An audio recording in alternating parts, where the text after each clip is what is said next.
friends. It's a little bit of a weird layout. I don't like what they did. They sent me this thing, so I have to fix it now. And like I gotta make the boards even smaller. Oh God, I can't take it. Okay, I gotta make them even smaller. This is Chester's fault, by the way. This is not Dojo's fault. Now I'm often the one who's guilty of bad layouts and everything, but not this time, my friends. Not this time. All right, so we're gonna have, oh, what's this guy's name? So hold on, I gotta find this guy's name here. 2135 versus Zach. Let's put it like that. Yeah, we'll leave him nameless. So 2135 versus Zach. This is terrible, dude. They didn't give me any spot for their names. So we gotta like put it tiny. Dude, I can't take it, dude. You know what? I gotta put it here is awful, or make the board even smaller. I can't take it, dude. I'm sorry. I can't take it. I'm done. I'm dead. Pruess yesterday put up a template that, and I guess it was also what the chess nerd had sent him, and it was like this. It was unmanageable. But in any case, Kraai's going to stop complaining. There they are. We'll put that like that. It's not great, but if I was watching this stream, I'd be like, bows. I cannot see the boards. I cannot see the boards. I'd be pissed. I'd be like, I'm an old man. I can't see the boards. I can't take it. So anyways, we're going to deal with this. I could do without the names and make the boards properly sized. I don't know. In any case, this is just my complaining before we start. Kostya's we're going to say the match of the day. Kostya is definitely playing,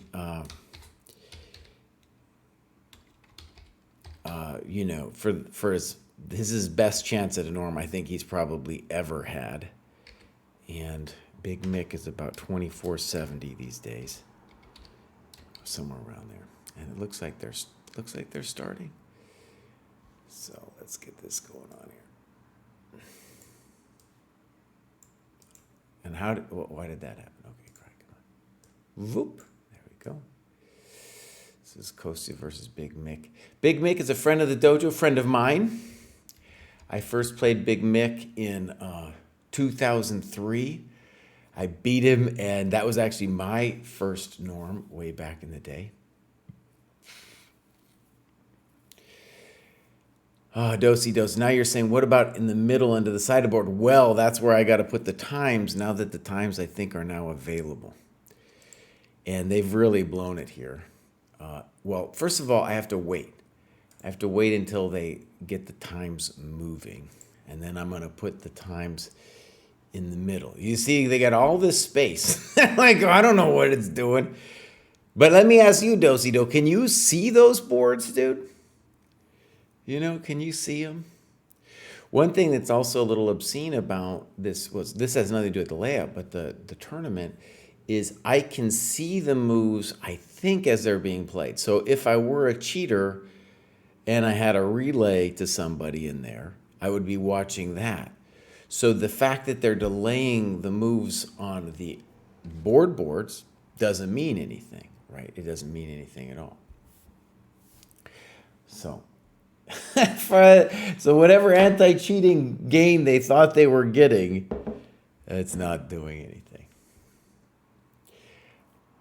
So I can kind of see Kostya's pieces in there, but I couldn't tell you. It looks like a King's Indian, which would be really interesting because Kostya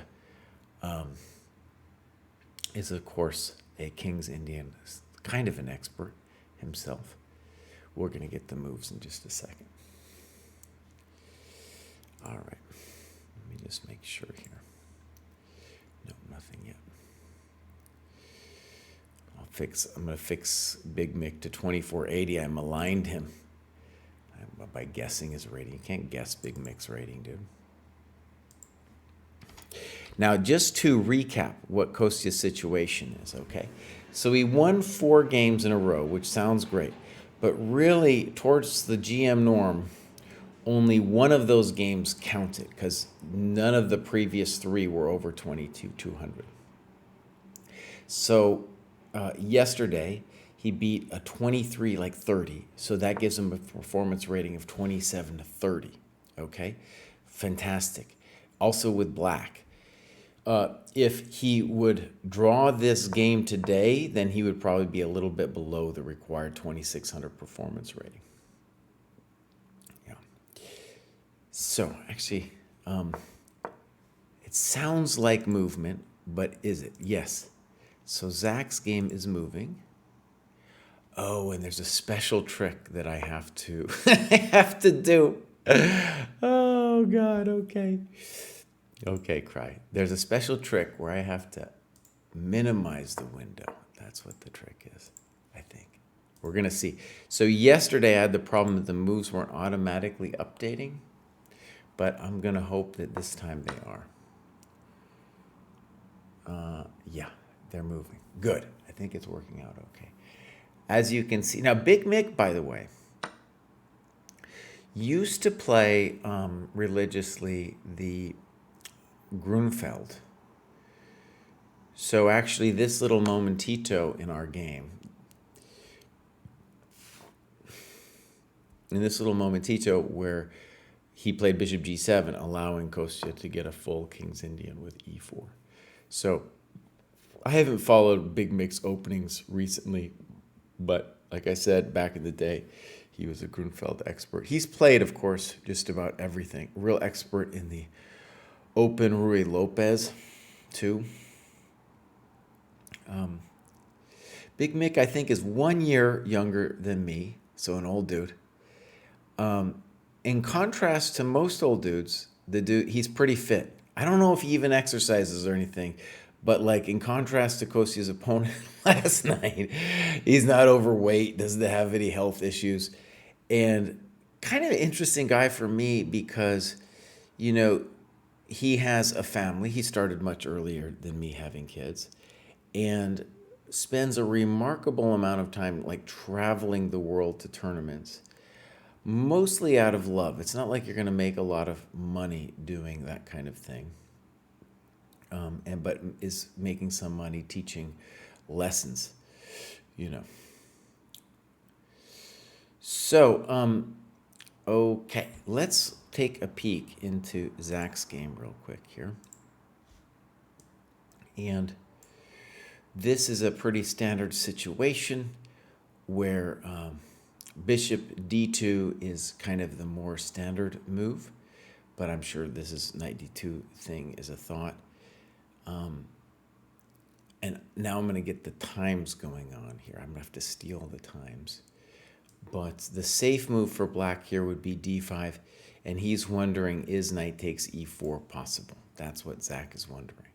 So knight d2, a little bit of a funny move, but definitely something where the guy has, got it prepped out. So arguably, Zach's opponent has won the battle of the opening. Now, let me grab the times here. I couldn't grab them until the game started. So yeah, we'll grab this bad boy, and we'll go whoop. Whoop. Just going to grab the times. We're going to make it just a touch bigger than all that.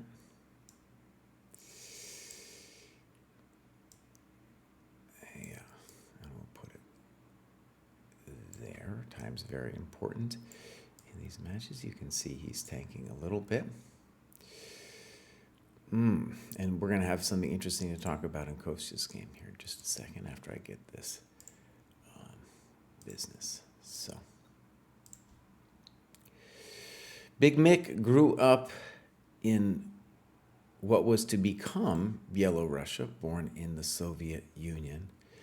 I'm reading this fascinating book, almost done, called Post-War by Tony Ute, talking about European history after the war. And of course, he does definitely a big deep dive on Eastern European history. And it's funny, I've asked Big Mick several times I was like, dude, do you go back to Minsk, Belarusia? Do you have friends there? And he's like, no, nothing.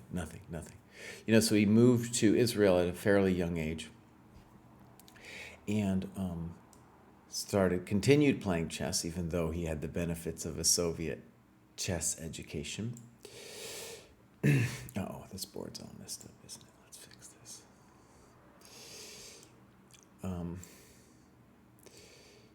Learned Hebrew, did his time in the military.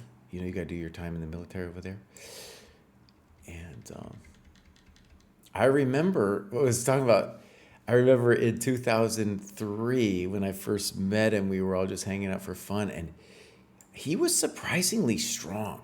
It was a tournament in LA, and people in LA are obsessed with fitness and whatever. And I remember we were just messing around arm wrestling, and I was like, holy shit, Big Mick, dude, you got a little strength on you, buddy.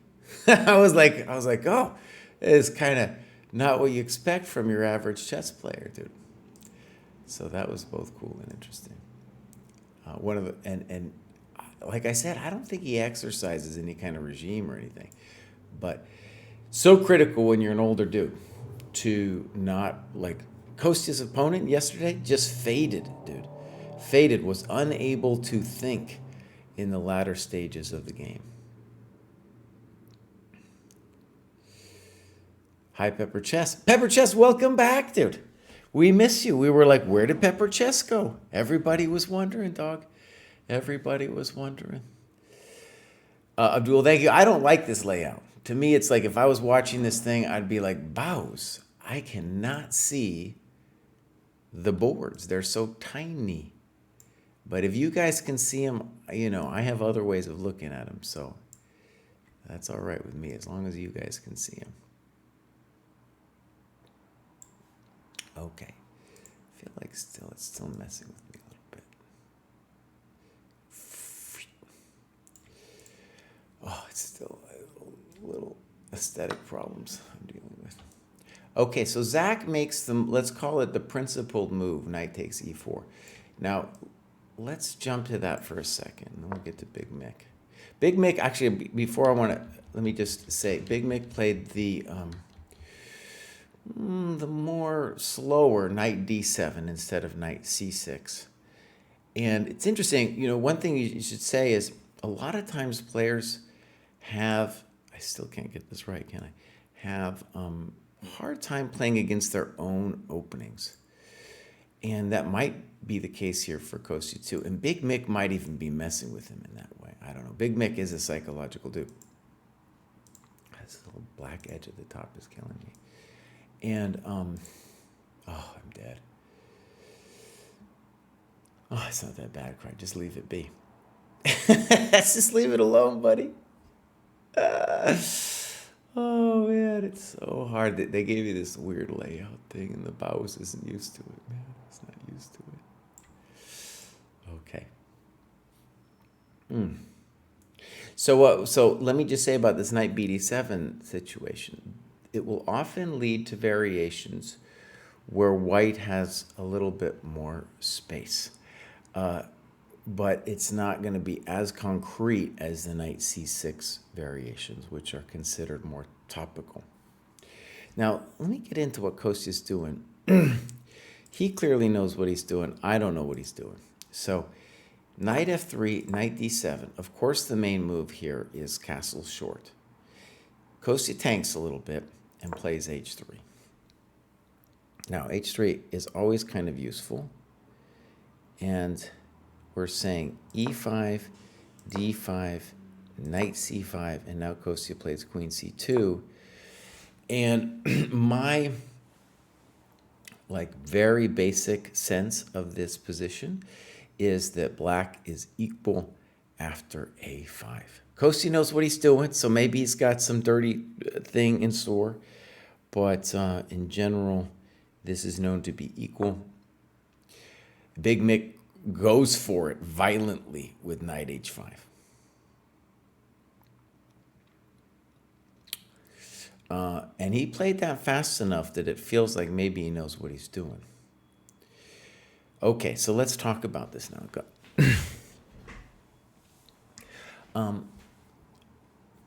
So first of all, I'm assuming Kostya's intention was that if a5, he'd play g4. And very spicy position, very similar to the Makaganov h3 variations against knight c6.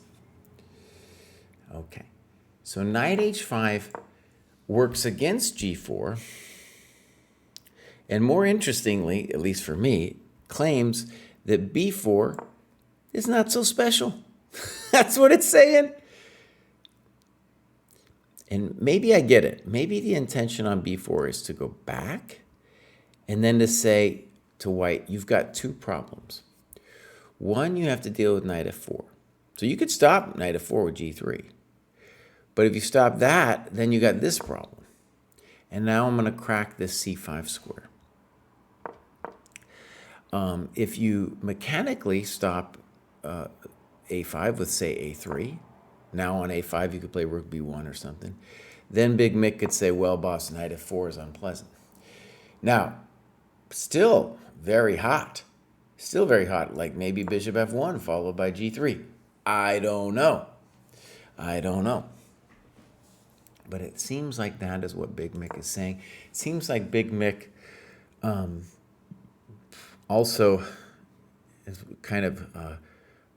both of our boys today seem to have lost the battle of the opening. That just means that their opponents seem to have a better sense of what was going on more than they do.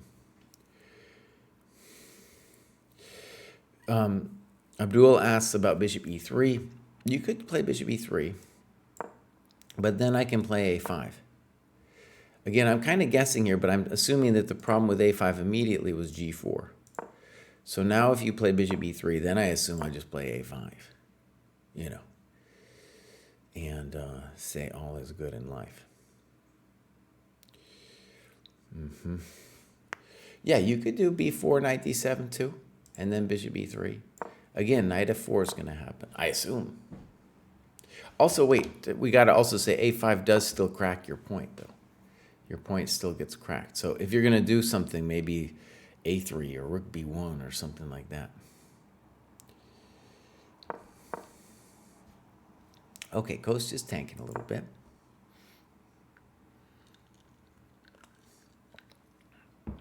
I like knight h5. Now, one of the cool things about King's Indian players, if they throw you off balance a little bit, and they get the initiative doing this little dance they're planting on our dark squares, then things really can go wrong for us. Again, if you're just joining, let me stress that this is a huge game for Kostya. I don't think he's ever been this close to a GM norm. He's only had really one game towards the GM norm, his last round where he beat an old-timer GM. But still, this is the best I think he's ever done for a GM norm. So this is a huge game, a lot of pressure. I think, by the way, maybe he'll hear me someday when doing this podcast, but dude is working too much on the side. Even though this is one round a day, he is like having to set up the cams. I get it. It's not the end of the world. You can set up a cam. He's also like active in our Discord doing dojo work stuff. And really, he just needs to be relaxing, dude, when he's not playing. He's going to have to do a couple hours of prep, for his opponent, and then relax, dude. Relax.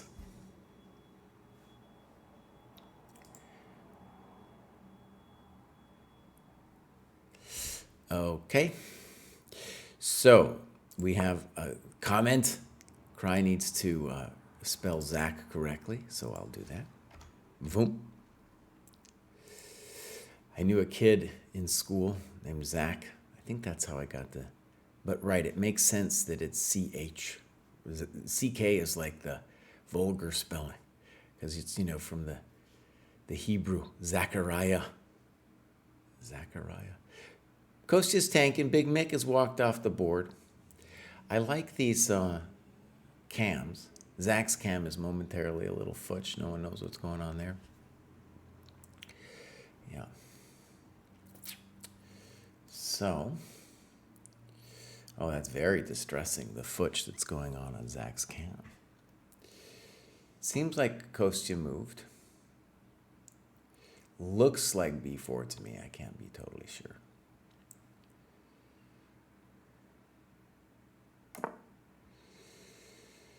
Okay, let's take a look at Zach's game here. So some stuff has gone down.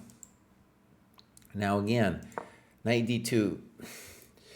My gut is that if he just wanted to be safe, he could play d5. But he took. He gets his knight undeveloped. And now this happens.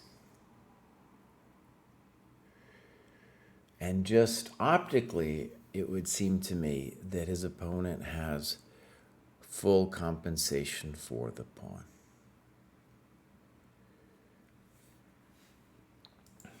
Yeah.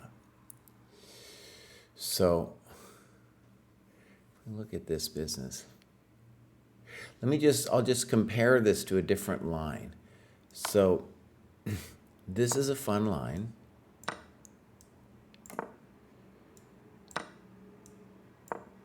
Goes back to the 1890s. You know, it's really involved. Similar kind of dynamic. For example, this is a whole theoretical variation. But a similar dynamic where d5 does two things. It probably most importantly stops black from playing d5, but also, as in our game, dislocates the knight on c6.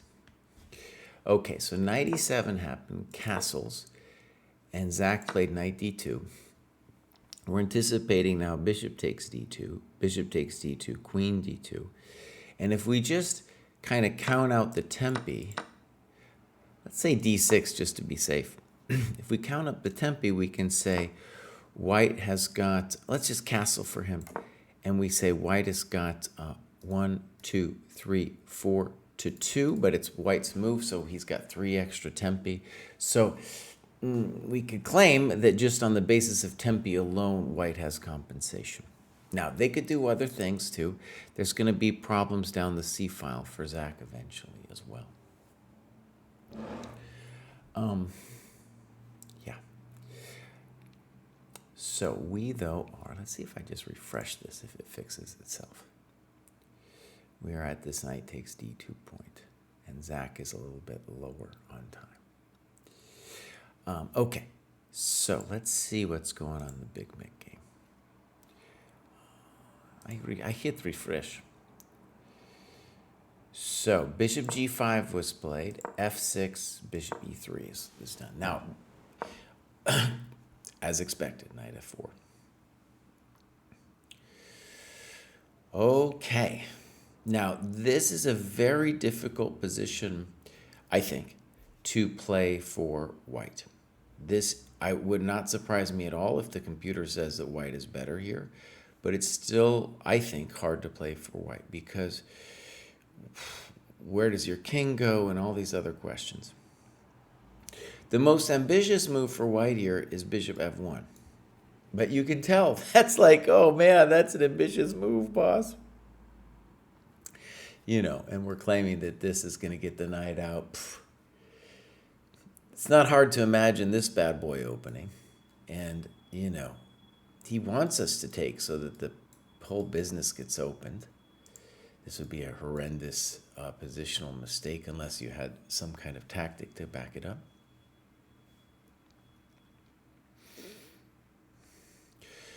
So, yeah, I think this is a difficult moment for Kostya.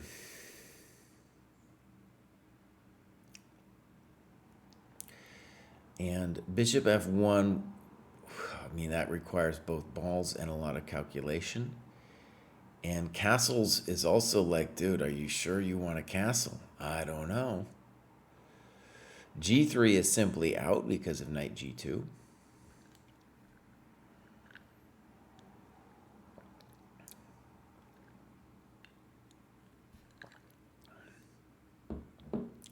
So definitely I would say I would rather be black here, especially if I had like a passing familiarity with the position.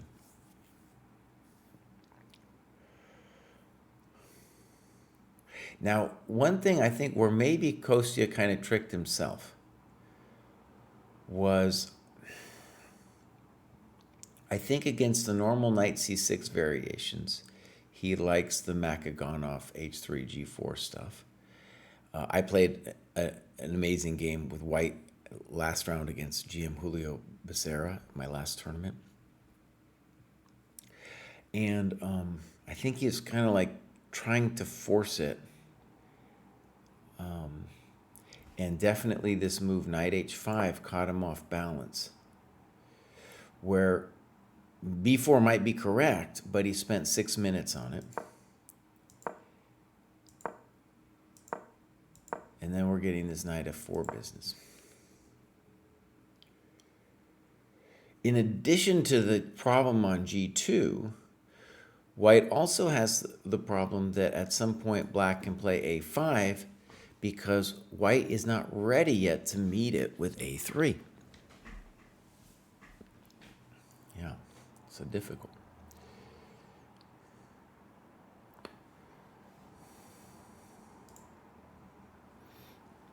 Paul 184 asks, how old is I am Kostya's opponent? I think he's 1 year younger than me, so about 50, 51. I played him first time, 2003. It was a tournament organized really to get Varujan Akobian his last GM norm. And so it was really, let's call it an Armenian tournament.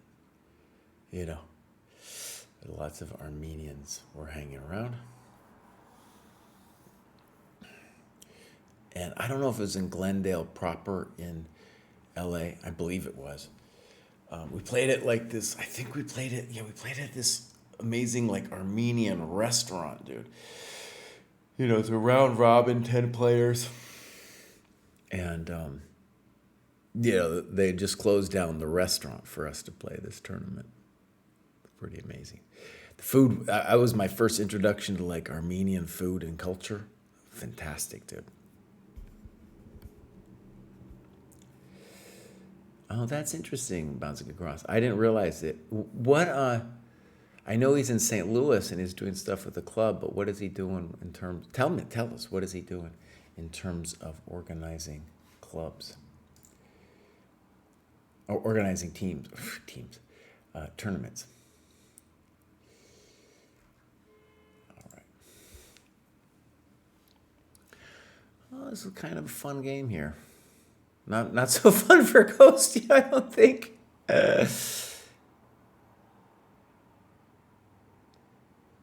So here's as an example. I mean, it would break my heart to play the move rook g1, but that's the kind of weird thing maybe the computer wants. So, you know, the computer has all kinds of crazy ideas about how to play the position, dude. You know. I don't know I'm glad I don't have the computer on. If I turn the computer on, it would be like, oh, this is obvious what white should do. I'd be like, oh, this is clearly obvious. It's obvious what he should do.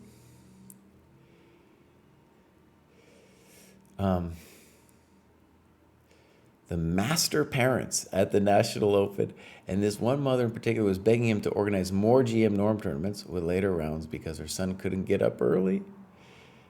It's funny. It's a real battle of the ages because I don't want to get up late.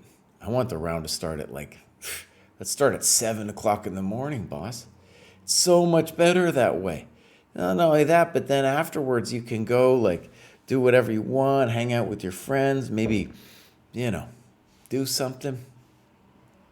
Oh man, it starts late. Your day is full of anxiety in the morning, and then you go play, and you don't have any time left after that. Okay, Kostya is definitely suffering. We're going to call it minor grief here. And this kid, I don't know if it's a kid, but this person, Stefan, actually I saw this person. It's not a kid. You can see on the stream. This is not a kid. He's playing. In any case, by the way, actually, I take it back. This guy's an IM. And so if you fell down to 2135, that means you have lost 265 points since your high, at least. So that's the problems of an old guy. So knight d2, knight d2, preserving the bishop to get your knight to e4. I would definitely think we're anticipating Zach to play d6 now. Now, this is interesting. I don't really buy it with this knight on e4, but it's interesting. Kostya played the ambitious bishop f1. Actually, I'm going to give a shout. I'm going to give a shout out to the big Discord. We got 2 Discords. One's for anybody. One's if you're in the training program. But I'm going to shout to everybody, at everyone. Come watch Kostya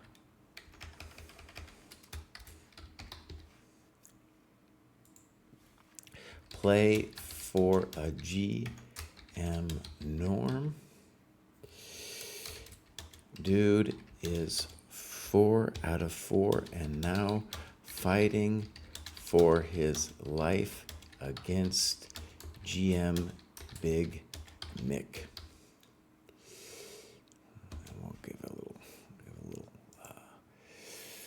We need a link, bows. We need a link. And I know what the link is, but I'm so old too, I got to do copy and paste. I can't do anything else. Boom. Send it. All right, so if you're part of our little Discord community, you just got spammed by me. Okay, so there it is, played basically instantly. Makes sense, f5. Makes sense. Now, Abdul is skeptical about bishop f1. I'm a little skeptical too, but look at his options at this point after knight f4. Taking on f4 is bad. g3 is bad. Castles, certainly a thought, but how are you ever getting rid of the knight, dude? So bishop f1 at least says, I'm going to get rid of the knight with g3.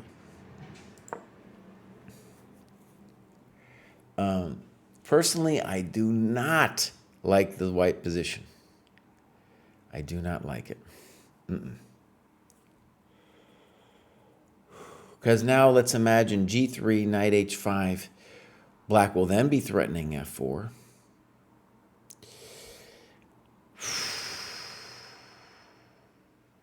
Maybe, and then let's say you castle long, then our old friend a5, it's just waiting for us there. Oh, buddy. Now, again, this is the kind of thing where I know Kostya's done some deep computer analysis on lines that are probably faintly similar. But hey, buddy, not so easy. Now, maybe this is going to be a little wild. Maybe we could try g3, knight h5, knight g5. Do I know? I don't know. I don't know. But this would at least give white some ideas. A little hard to believe. But if we imagine something like here, this is a threat. Knight e6, snip, snap. No, I don't like it. I don't like it. I don't like it at all. Okay. But now this is the hard part, because f5 was a very simple move for black to play. But white's next move, oh, buddy. No, it's so easy. High Skabix. Well, here's the problem I see with castles. You still have to answer a really simple question of what do you do next? Because h3 in this position is not a favorable coconut. Not only, well, quite simply, black's play is on the king side, and that coconut is a liability. It makes it easier for black to open the center. So after f5, the first very basic thing you'd have to think about is what are you going to do about that? Now, this is not to say that castles is wrong. I just want you to see that, hey, this wasn't an easy move to make either. Now, the bad news is, okay, it looks like the guy played. No, I don't think you... It's funny, I have to allow Abdul's comment because he said the F file, and if you ever say F on Twitch, they lose their minds. Yeah. Okay.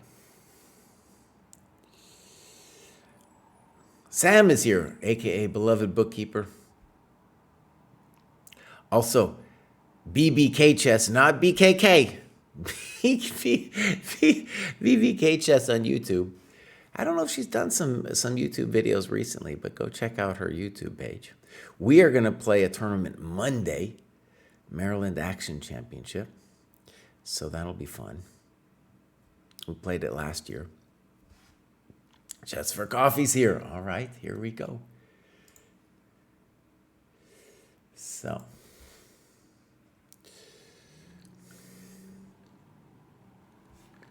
Oh, Kostya's tanking. This isn't the time. It's, the time is definitely a thing. He has moved though, so I don't know what he did. It wasn't. I can see from the board that it wasn't G3, but otherwise it's too hard for me to see what's going on with the board. All right, let's take a look at Zach, and Zach is tanking over here. I don't know what else you do besides D6, honestly.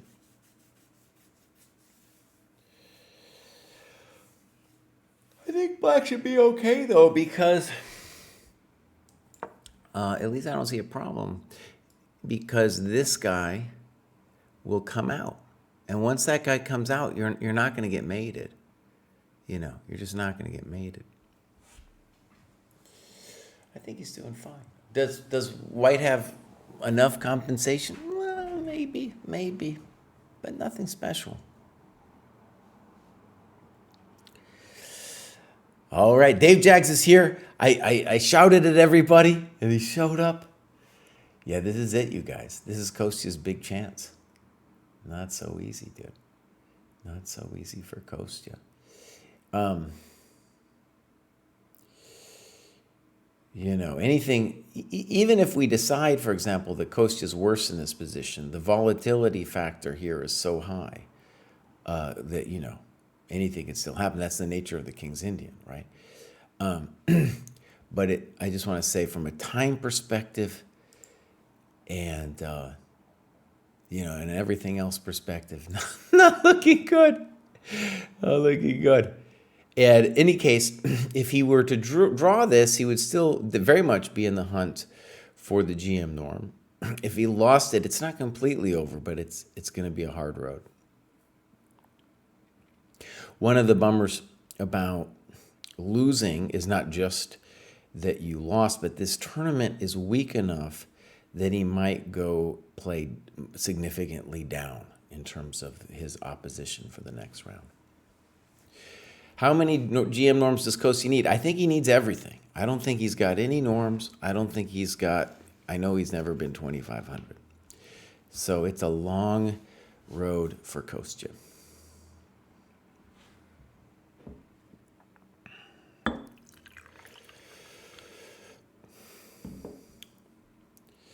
And his opponent's leaving the board. Now, let me just say, I know Big Mick fairly well. And what that tells me is that Big Mick has seen this position before. One of the most instructive, I don't know if it's the most, but I had an instructive moment years ago when I was playing against him. And he had, I thought, a winning position, and I thought the moves were pretty straightforward. But he let himself get into time pressure. He dealt with the anxiety of time pressure, and what he was really doing was going very deep in the calculations to make sure everything was correct. And to me, I was like, oh my God, maybe I have a chance or something. I didn't have any chance at that point. There's no chance. But what I'm trying to say is the man is a very diligent calculator, very dangerous, very dangerous person when it comes to calculating. And the reason I bring it up here is the dude isn't just playing, impulsive natural moves at this point. He still has a sense of what he's doing here.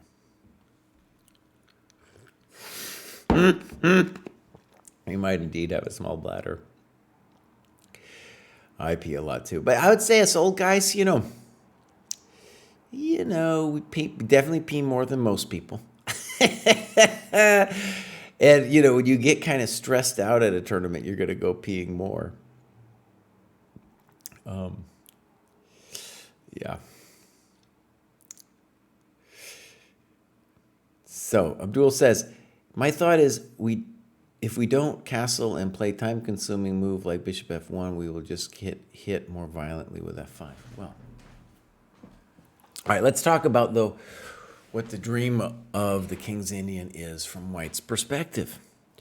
The dream is, especially when you play a move like h3, is that you are going to contain the minor pieces with your space.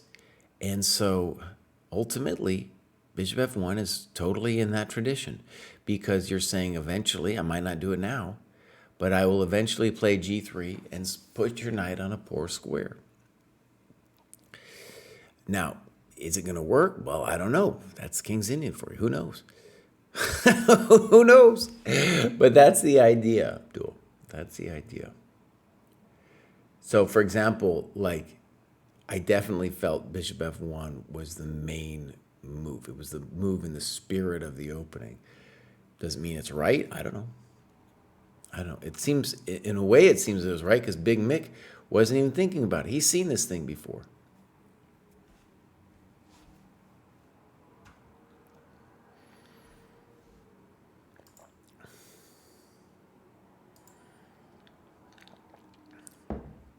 Okay.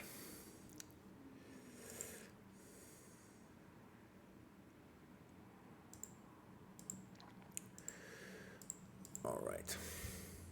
So let's catch up with this board. We saw d6 as expected, a3, bishop a5.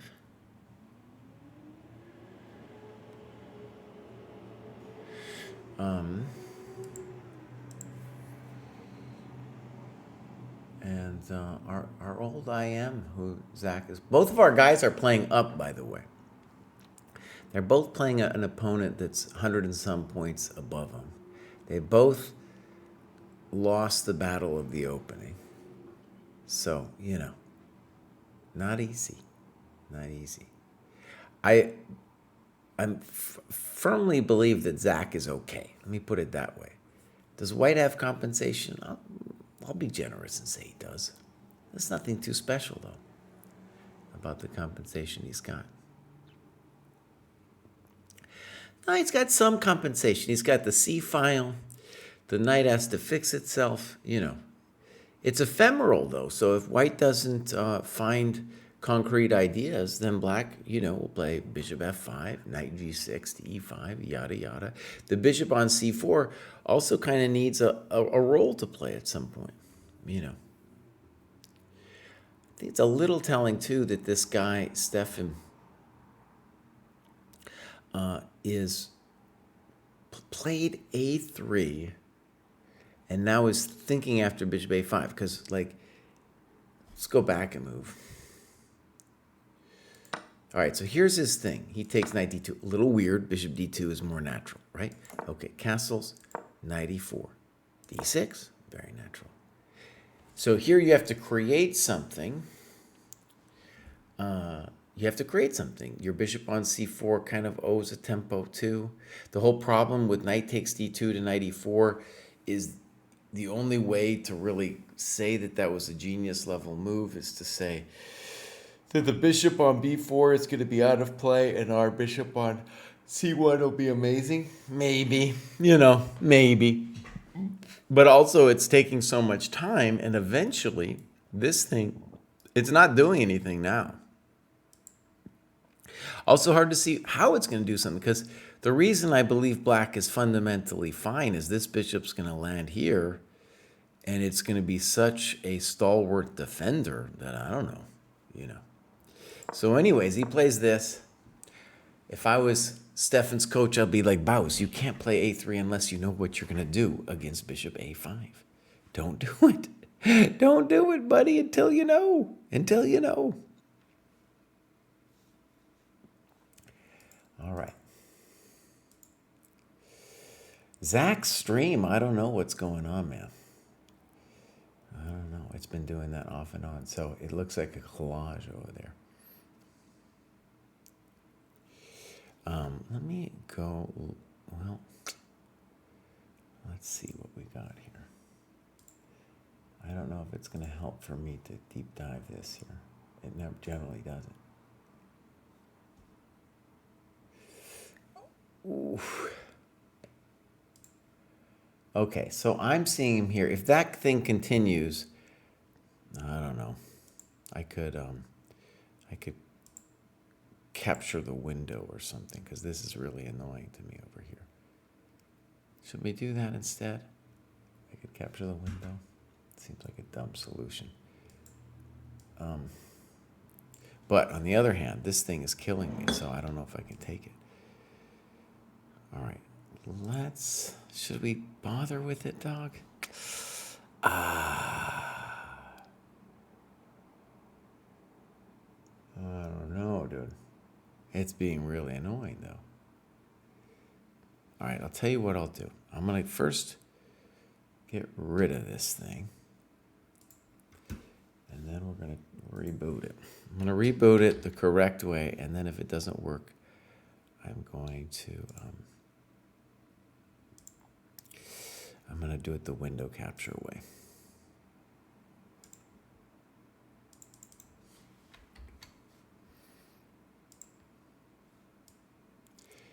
Takes a moment to boot.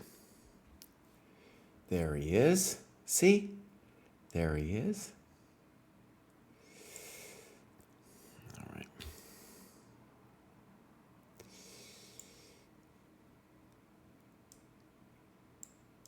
See, Kraai, you're not quite as technologically horrendous as they make you out to be. I like to call you Boomer GM and other names, dude. It's not very nice. You know? It's not. I could put up with it, though. I grew up in a generation where people got punched in the face. I can deal with it. I can deal with it, Baus. Okay, wait. We got to go back to Kostya's game. Things have happened. Castles happened. A5, B5. And so now that's a big concession on Kostya's part. Because now, white will no longer have any breaks of any kind on the queen side. Now, some cruel people might even make big claims about white being strategically toast here. And that might be true. That might be true. So the default move for Big Mick here would be knight c5. So I think it's fair to say the opening has not gone Kostya's way. That is my take on this position, for sure, that it has not gone Kostya's way. Now, if we go back to this position, f5 castles. Castles is a frisky move, boss, but what did he decide? He was like, well, g3 isn't working out for me. And I assume it was like the big problem is no matter what you do here, f4 is coming. Still, maybe you needed to consider this, with knight g5 or something here. Because this one, now you're strategically lost. And why? Because black's side of the board is the king side. Even though white's king isn't over there, that's still black's side of the board. You're not going to, in general, crack him on that side of the board. Right? So now, long term, there's no way for white to come in on the queen side. Also now, especially after b5, black can start making a claim about this bishop being horrendo. definitely true.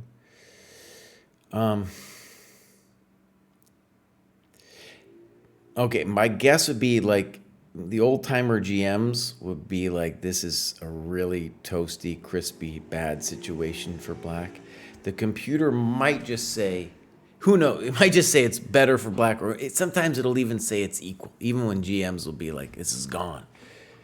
But I think it's important to understand where the GMs are coming from, because they're like, white. What is now your strategic aims? What are you gonna do, buddy? What do you want to do, man? That's what they're going to be saying. Oh, it's still broken? Big Mick is definitely not in preparation after B5. B5 was a huge concession.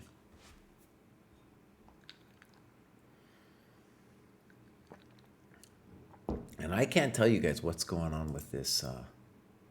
See, when I'm looking at this. Okay, wait. I'm going to just take away this thing. It's killing me. We're going to go window capture over here, because we need to see Zach the Chess Nerd's most beautiful face. See, I can see him. There he is. He's got the hair of youth, dude. Look at that guy's hair. That's amazing. That guy Stefan sitting across from him is like, Bouse, how'd you get such beautiful hair? And Zach is just like, I don't know, man. I was born that way. And us old guys are like, dang it. These people don't even know. They don't even know what they got going on, you know? It's almost like they deserve not to have it, you know? If you're not going to even appreciate what you got, what are we talking about, buddy? You know, what are we talking about? Making my little jadoobs here. All right, so there we go. Good enough, Kraai.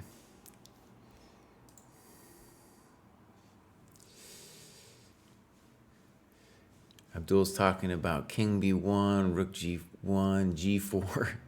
Baby, dude. Baby. I definitely feel like white is going to roll with the punches now. And I'll tell you something about Big Mick. Big Mick can throw some punches. Now, observe the man for a moment, please. He's got his nice position. A chump GM like me might rashly play knight c5. Big Mick is calculating that stuff, man. He's calculating everything. Even the ridiculous-looking bishop takes c5. He's also thinking to himself, okay, I got him where I want him. Perfect opening for me.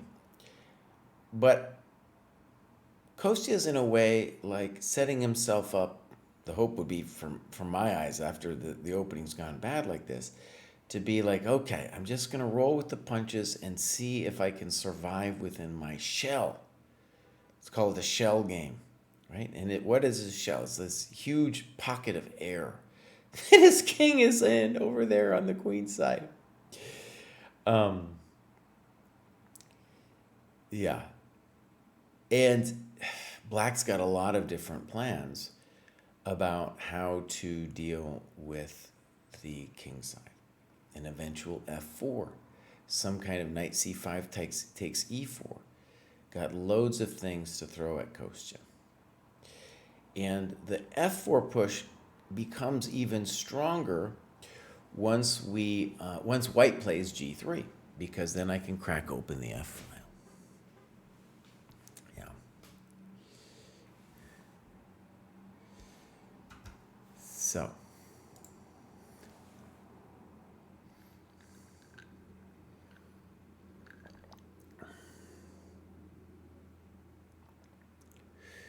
This guy, this Scottish IM he's playing, Zach's playing, strikes me as like a dude.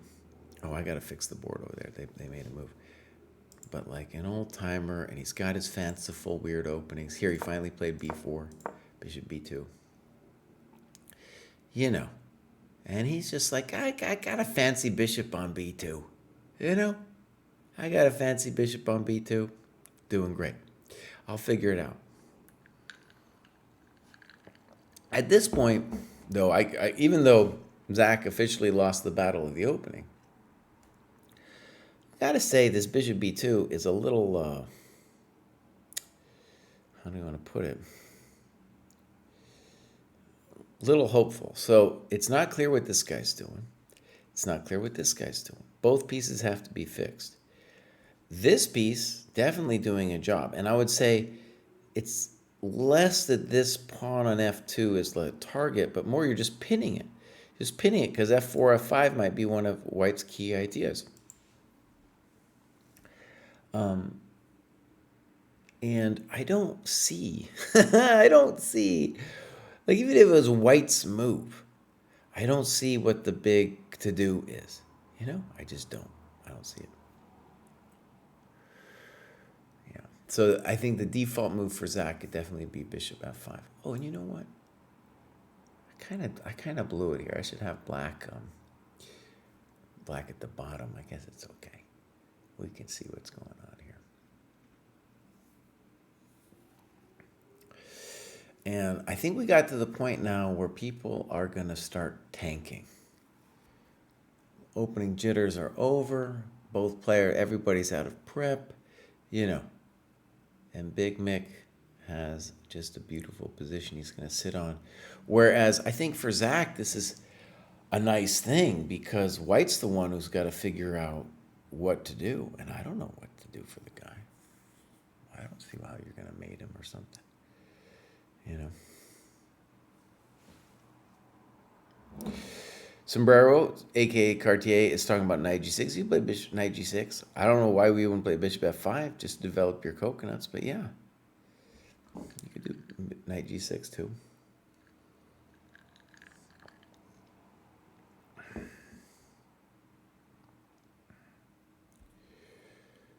Mm-hmm.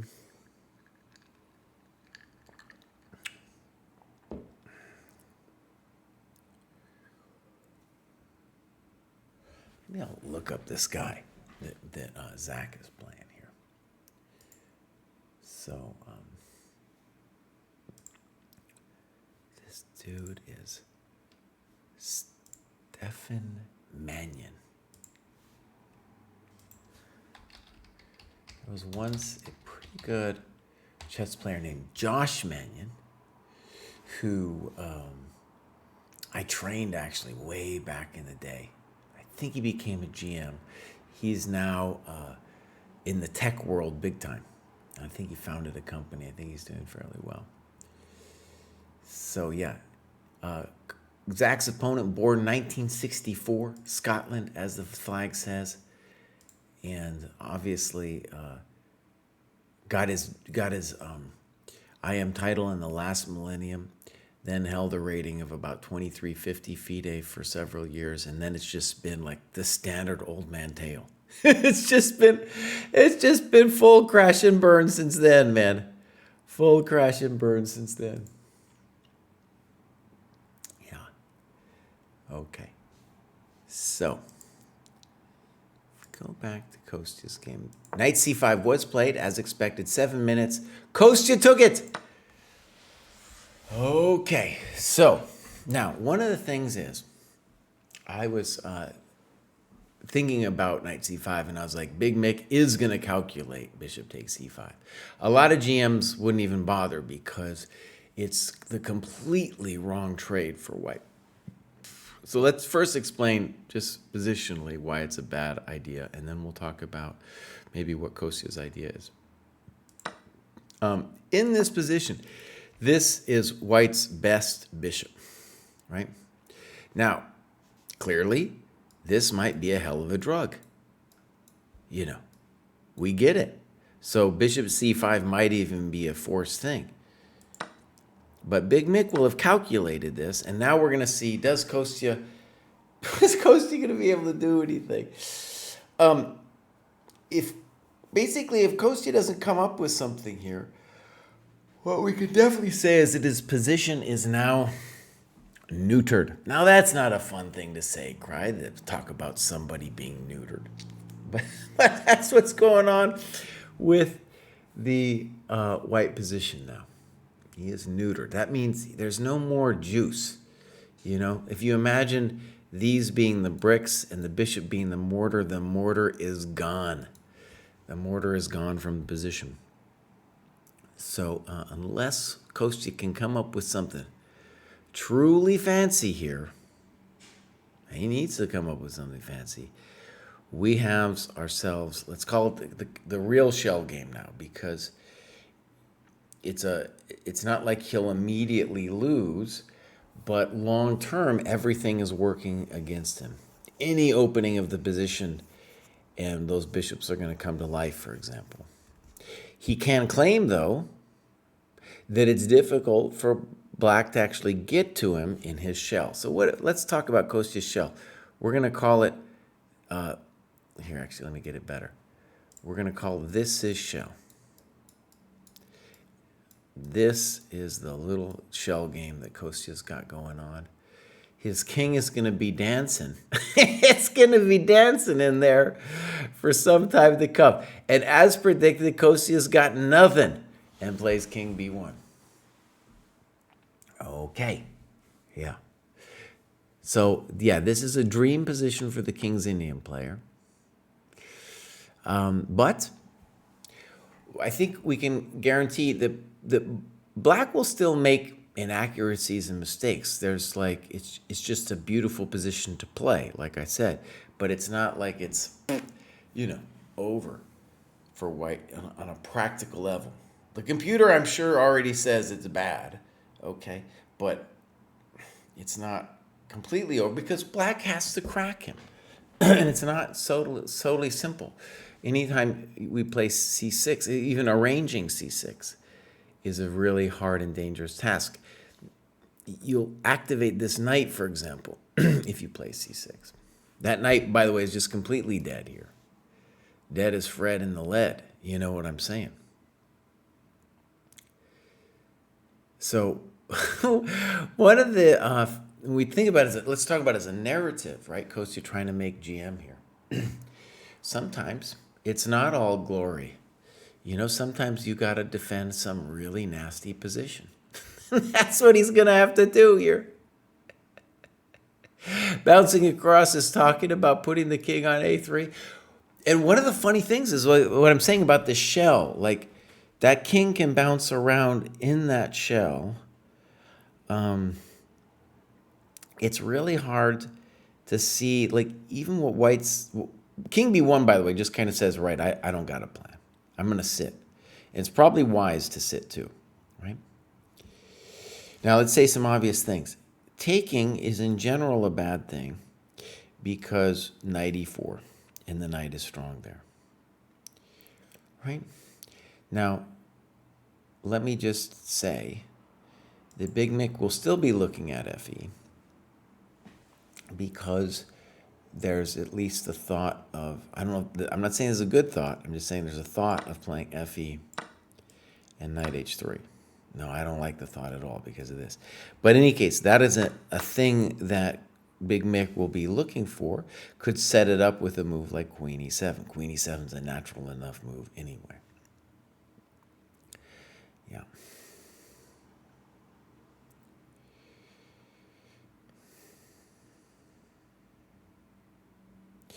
I think king b1, as ugly as it looks, is in many ways a mature move, right? Because it admits that things have gone wrong, and it admits us like, okay, I screwed up.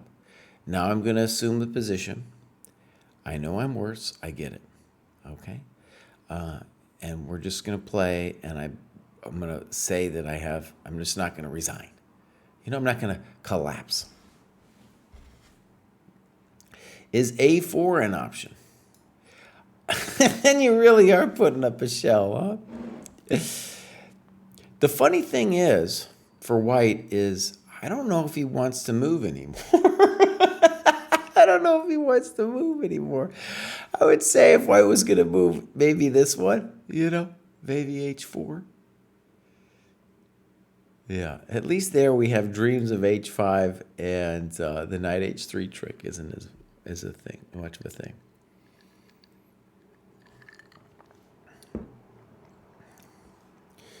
All right. So we have moves over here. Knight g6 was played. This was suggested by Sombrero in the chat. Not a bad move. To my mind, I think maybe he was worried unnecessarily about bishop f5, knight f6. I don't think that worked.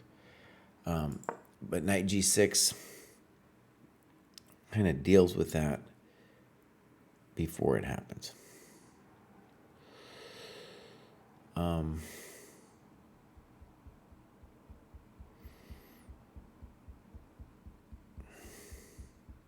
just looking at this thing.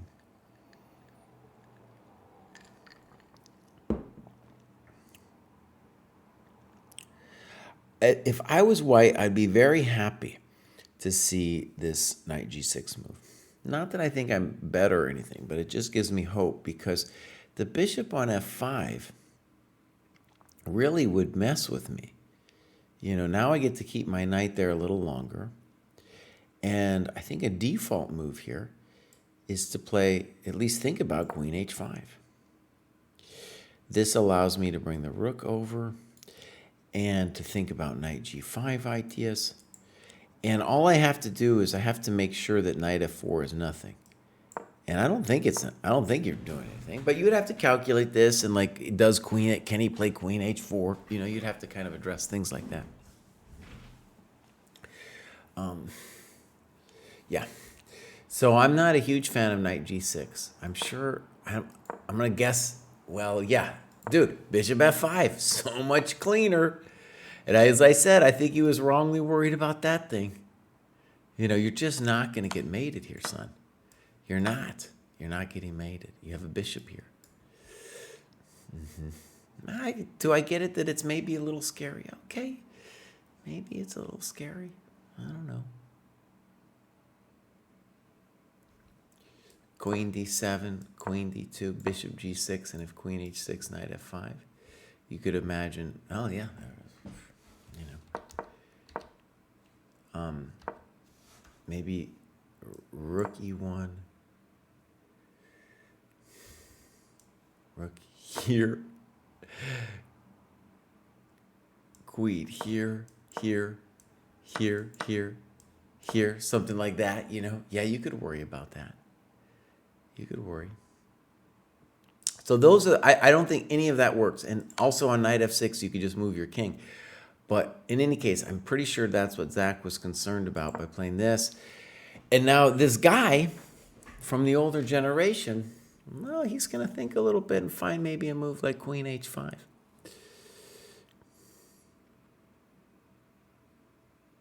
Actually, queen h5, let me take it back. I'm going to do a take back. Queen h5 seems to be pretty adequately met by queen h4. Okay.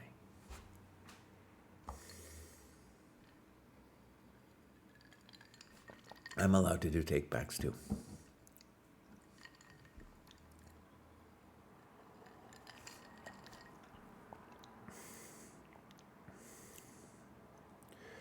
So, let's think about it a little bit from White's perspective.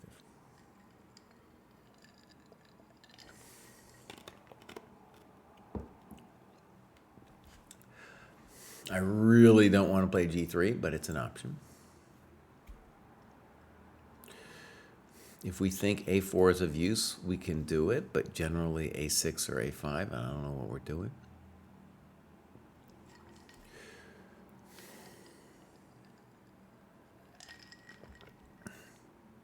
We could now try to reroute our bishop. This move has the virtue that if ever bishop f5 now, then we play knight f6. And if knight f4, we just move it away.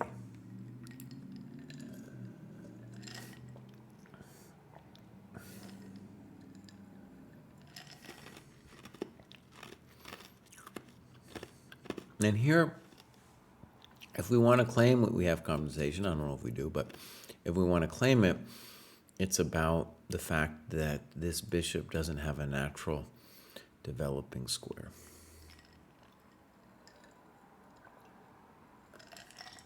It's still pretty hot. Maybe queen h4.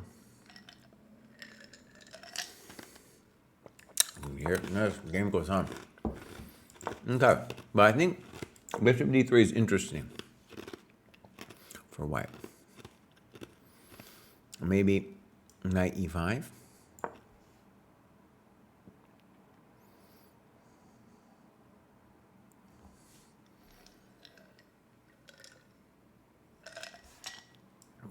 Bishop c2, maybe bishop f5 now, because I can't do knight f6.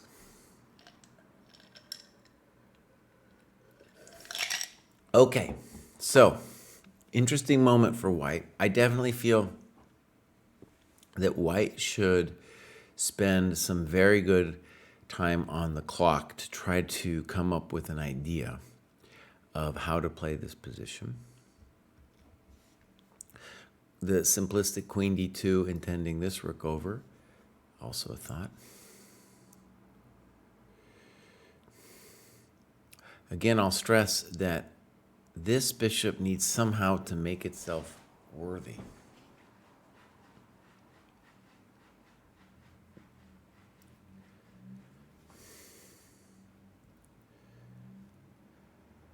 Sombrero's talking about queen f3. A thought. I don't, well, we need an idea after that, right? Maybe here. Yeah. We could talk about that.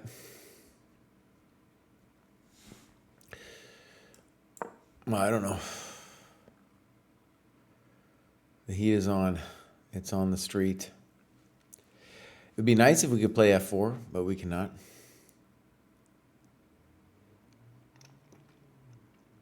Okay, let's go take a look at Kostya's game. In any case, wait, before I leave, I will say, this is our position. Dude is tanking, and white needs an idea here, okay? It's not an easy thing to figure out. We got our old guy, he's tanking over there. Okay, so king b1. Now, Big Mick is still tanking. It makes sense for Big Mick to tank here. You know, this is because now after king b1, Kostya signals, well, I'm going to sit here, boss. I'm going to sit here. How exactly are you going to crank me? If Big Mick was playing blitz chess, he'd probably just play queen e7 without thinking too much about it, right?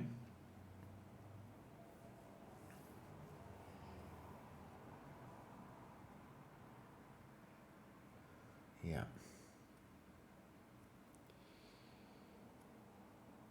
Okay. We have people saying that on the live. Oh, remember what I was saying about that knight h3 thing? I think that is what I see on the board. Well, I guess that one, kind of sort of right. Let's take a look.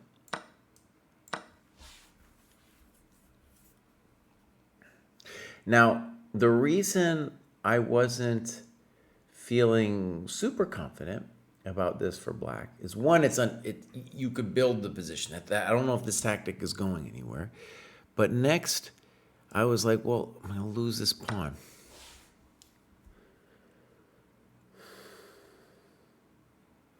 Now, one thing Big Mick can say, though, about this position is be like, okay, yes, it's a little insane, but I have opened the position, my friends, and that's what I want out of life. This snip on c5 also opens up this diagonal, for better, for worse. And you know what? The Big Mick is the kind of jerk face who would consider doing that to you. He will consider that move. You know, Big Bertha. Big Bertha's looking at you, son. And that's what we call the unopposed bishop, my friend. That's what we call the unopposed bishop. Oh, gosh. Oh, man, that's the bad boy right there. Yeah, and it's looking bad for Kostya, dude. Okay, so again, I I thought about this, but it made me nervous for black because of knight c5 and just the feeling of like, am I losing control of the position? But Big Mick has decided, nope, I definitely want this because I'm opening all the bishops up. I'm opening up the rook. And the bishop on f1 continues to be a jerk face. Now, I'm going to say on a dogmatic perspective, we in general don't want to give white this square. So the positional problem with fe4 was simply that we're giving the knight this nice square. When you look at the knight here, he's a chump. He's not doing anything, right? But this is saying I'm going to take concrete action before you can do anything. And I think the dirty truth might be that if you ever play this move, you got to really watch your butt for a later e4. Could be now.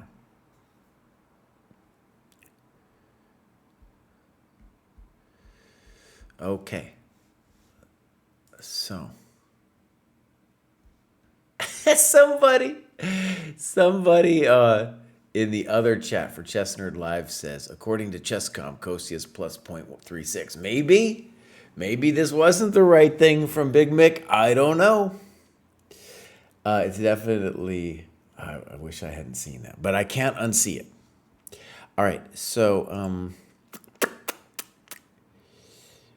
I guarantee neither player thinks that it's white plus 0.36. Okay, so Abdul was saying, in the Zach game, bishop d3, f5, knight c3, queen g5 happened. No, I don't see that yet. I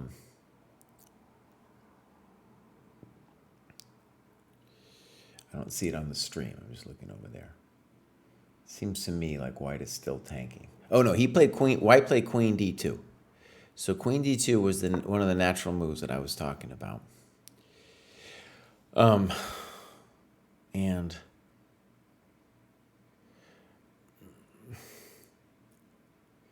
one basic point of this is that then you still can't develop your bishop with bishop f5 because of knight g3. Now, the next obvious question, though, is how about knight e5 first? And isn't that a nice position for black? Looks to me nice. Because I don't know what you're supposed to do here, actually, with white. I definitely don't want to take that thing on e5. Well, it seems fine for black. So I want to stress, in this position, I thought white needed an idea. Does he have an idea? I don't know, but I think that was, need to find an idea. After queen d2, knight e5, there's no more ideas. There, the ideas are gone. It's Auf Wiedersehen, goodbye. Because by the way, you take this thing turns into a massive beast. He gets to plant himself there and all this stuff.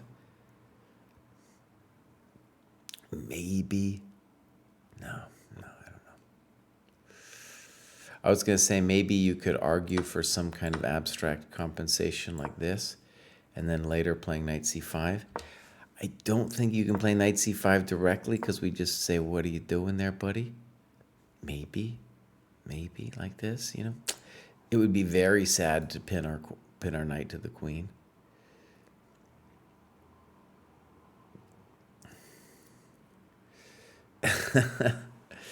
Who is Zach? Yeah, Zach is the chess nerd. He's hanging out with Kostya at this tournament, and they got the crazy idea that I should spend all my days looking at their chump chess over here. And I was like, really, Kostya? I got to be looking at your games, boss? But knight g6, 10 minutes spent. Where it got really interesting to me, of course, though, was yesterday when I was like, oh, dude is 3 out of 3, and Kostya's now actually got a chance at a norm. Now there's something at stake, you know. So knight g6, bishop b, after queen d2, it looks like what's on the board is this queen h4 move. Now, is this unnecessarily frisky?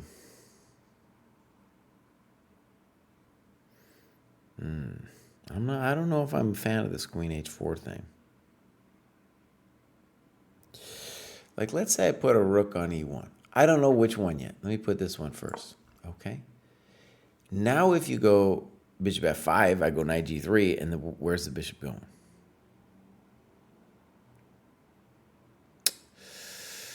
Part of me wants to play rook a e1. In any case. And then on knight e5, I can go snip and then play knight c5. No, the queen is looking at you, buddy. Okay, so let's just say about queen h4 that a value of queen h4 is that it's doing this. Or maybe it's growing on me. Maybe it's growing on me.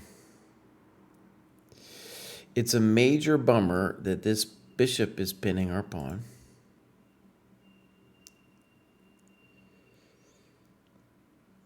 Big Mick is walking away, which suggests to me, let's just get the correctamundo position on the board here. So king b1, fe4 is the official position, but it really looks like knight e4, knight h3 is on the board, where Kostya is now debating what to do.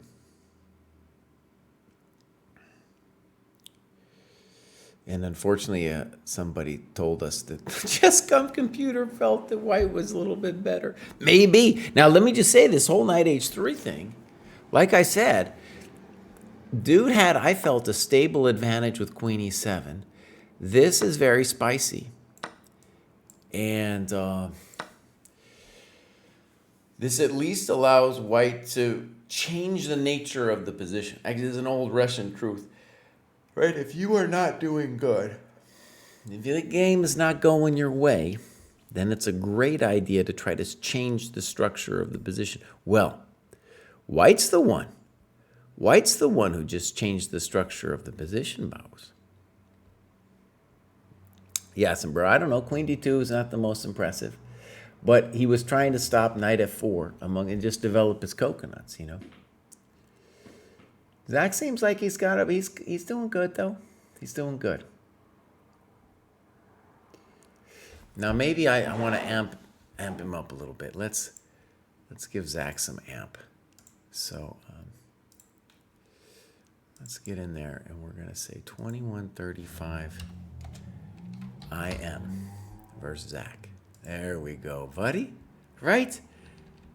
This guy's playing an IM, dude. Center it and everything for Zach.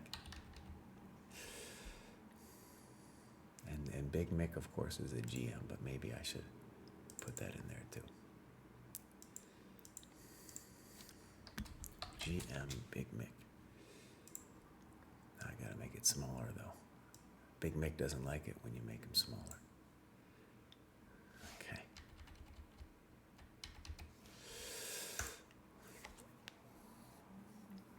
All right, my friends, I'm going to take a quick break, and I'll be back soon, and we're going to see what the update is. I think these guys are going to tank right here, so this is a good moment to take a break. They're going to tank. Let me just make sure that this guy's hasn't moved.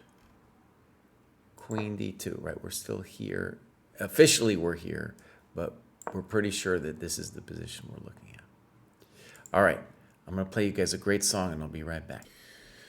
All right, so what do we got? No, we're still waiting. That's anticipated. And then we got over here with, yeah.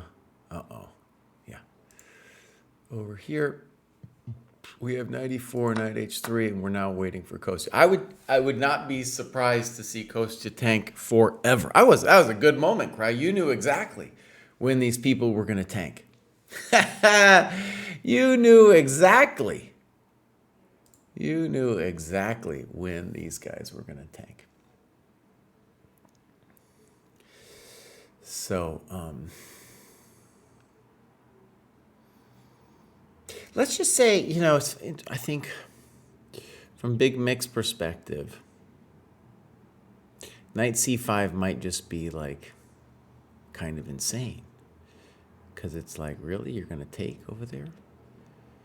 Now, another move that just crossed my radar here, that maybe is what white should be thinking about, is the brutalistic d6.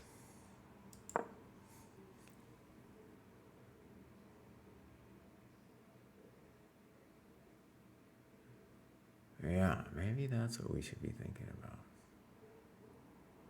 So big moment for Kostya. Let's think about options here. Obviously, there's GH. Might not be as dumb as it looks, but it does block our rook. So it does it does look for that reason incorrect mundo. Okay, so we got that one. We got knight c5. We got d6.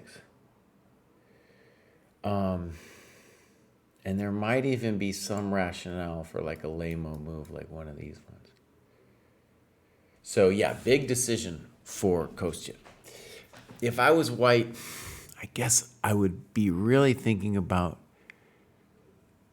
d6. The calculation moves, right, are knight c5 and d6. Because on knight c5, you got to calculate e4, and oh my God, arguably knight c5 is just insane. Arguably it's just insane. Maybe what the computer wants. I don't know, you're grabbing a pawn.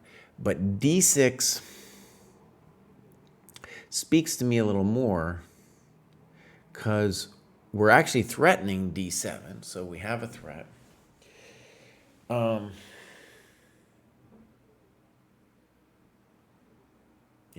don't know. It does not solve all our problems. Say I just take it. We can still very much claim that black is still fully in control.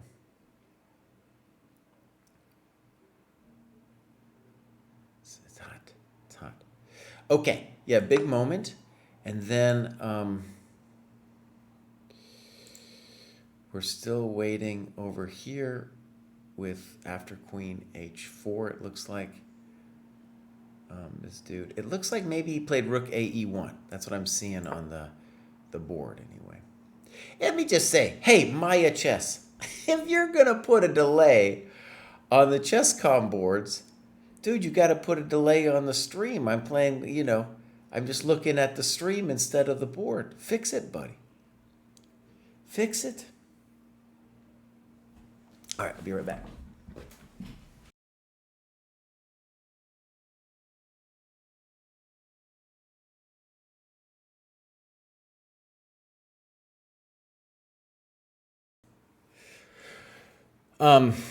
Sombrero was saying it's a little unusual that Kostya is down in time. I'll say one thing I've noticed through the years about King's Indian games is they're peculiar because they will often have a bunch of theory. So the players can play, I don't know, sometimes 15, 16, 17 moves. And then, so they do that fast. And then, oh, buddy, people realize the position is incredibly complicated. And then they tank. Makes sense that they tank too. Yeah, it's not an easy life. Personally, I think black is doing pretty good here, dude, with this game. And with the Zach game, rather. And I think f5's interesting. I think bishop d7's fine. Yeah. You might even be able to get away with bishop f5. Probably unnecessary because of knight d3. But even then, you're just totally fine. So black, spoiled for choice after in this position.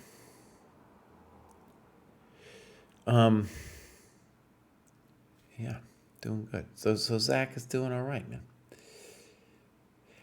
I haven't followed the chess nerd too much. I know he's streaming a bunch and yada yada, but it'd be interesting. Maybe someday we'll have him on the dojo and he can tell us what his chess goals are. Because clearly, if you start off as a streamer, you're probably mostly doing blitzy stuff. Makes sense. That's what the masses want. But now he's playing in these big old tournaments, and presumably has some interesting goals he's trying to pursue.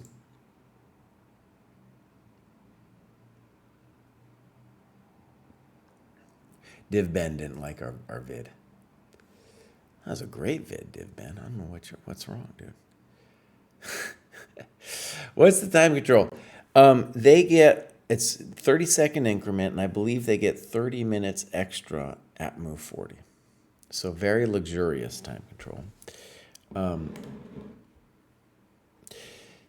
Just a couple of years ago, most FIDE tournaments were kind of defaulting to 90 plus 30 for the whole game, and now that's just, you don't know what you're going to get. My tournament was game in 2 hours plus 30 seconds. Totally changes the nature of the game, you know, when it's, we just shift the time control a little bit like that. Because everybody will, not everybody, but there'll be loads of games where both players have 0 time left. Oh, I make a really good coffee. I make an excellent coffee. Thank you very much. Yeah. I'm slouching though. I'm slouching down in my chair. I need Kostya to make a move to entertain me. Okay.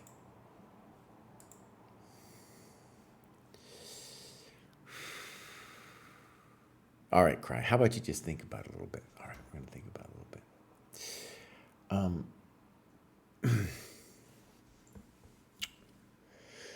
If you were Kostya Kost, what would you do in this position?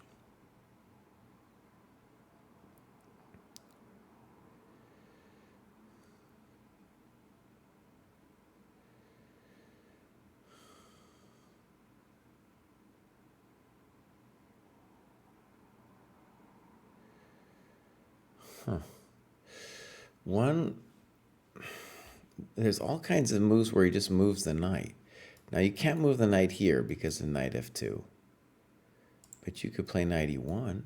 Do I want to go to d3? I don't know if I do. But anyway, so that's another thought. This is why this decision is so hard. There's so many different moves that Kostya could do. This looks obscene, but maybe. You know, so it might go something like this. Knight g1, Kraai, are you really going to do it? I don't know, buddy. Okay, let me just say, it's just a candidate move. Don't get too excited here. This one, d6, knight c5. One of these bishop moves.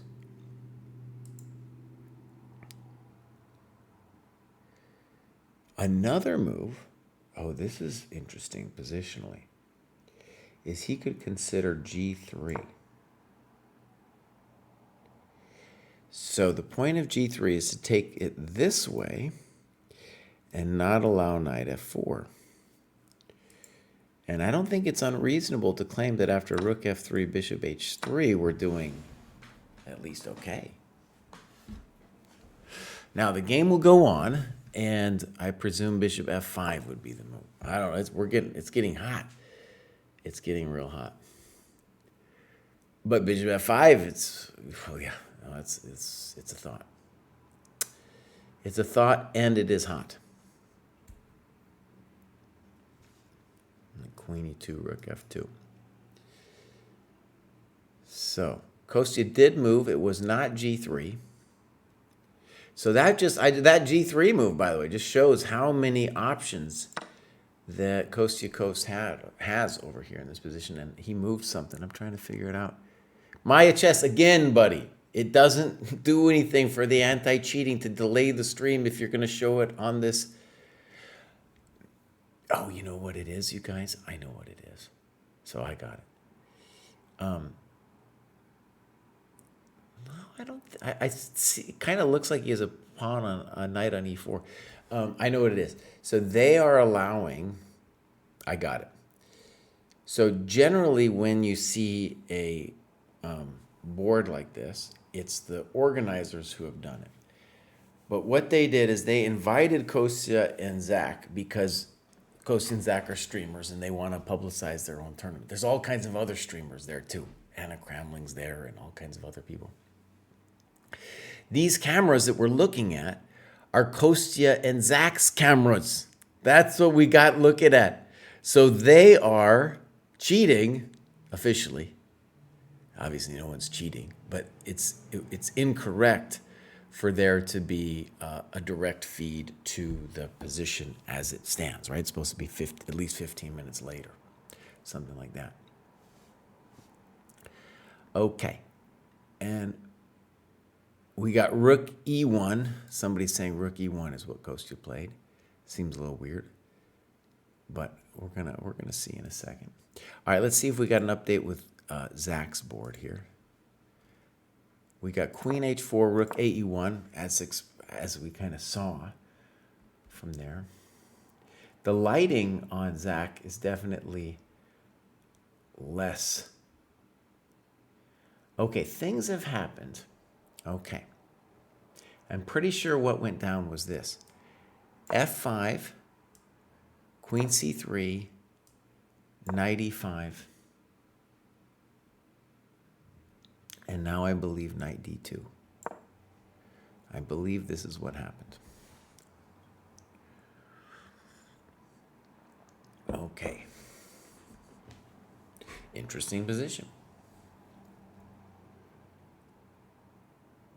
Now the default move for Zach, I think, should be bishop d7.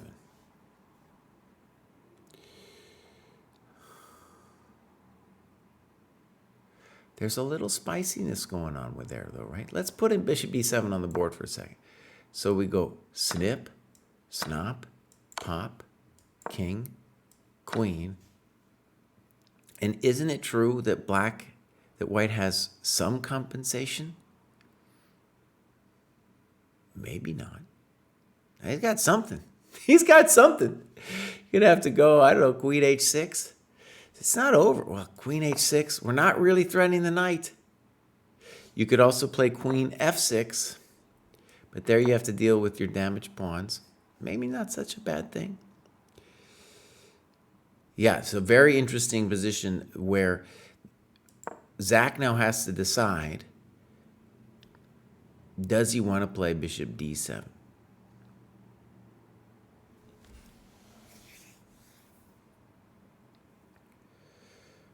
I don't know. It's kind of interesting. Well, what else would dude do, right, if it wasn't bishop d7? Well, this one, well, you definitely don't want to play this, boss.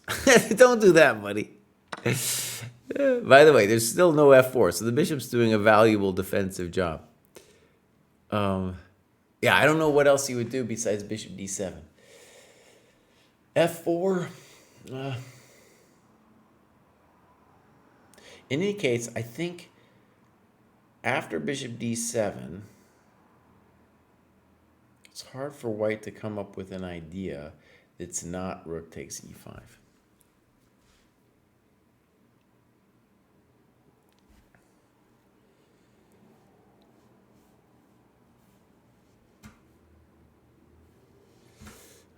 Refresh the board here. We're still waiting for Kostya. There, it's really hard for me to see the board over there.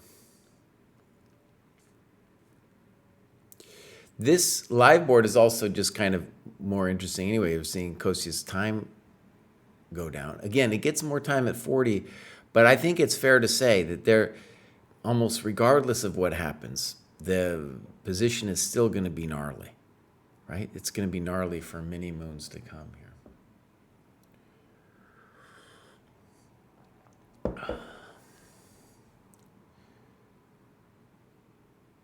What is the problem of d6 and Kostya's game? I think it's playable. If we want to call it a problem, it's like, well, what do I do now? You know? What do I do in this position? Again, let me just stress, the controversy of this fe4 move was precisely that this knight got to a good square, because before it was on c3 and it was a real chump.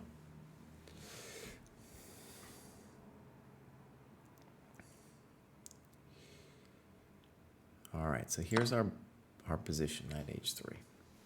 Kostya's done something. We'll find out soon enough. Oh, very tense positions in both games.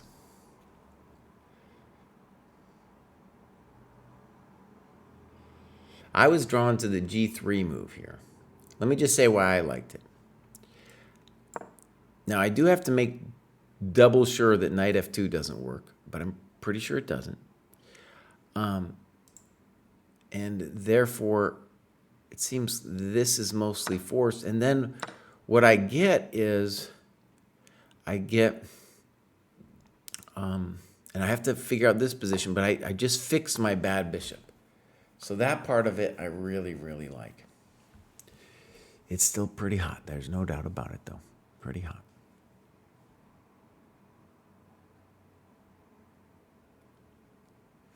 So like a default move here, something like bishop g2.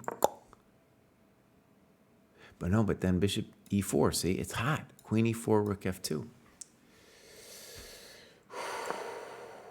Very hard position to calculate. Oh my gosh, yeah.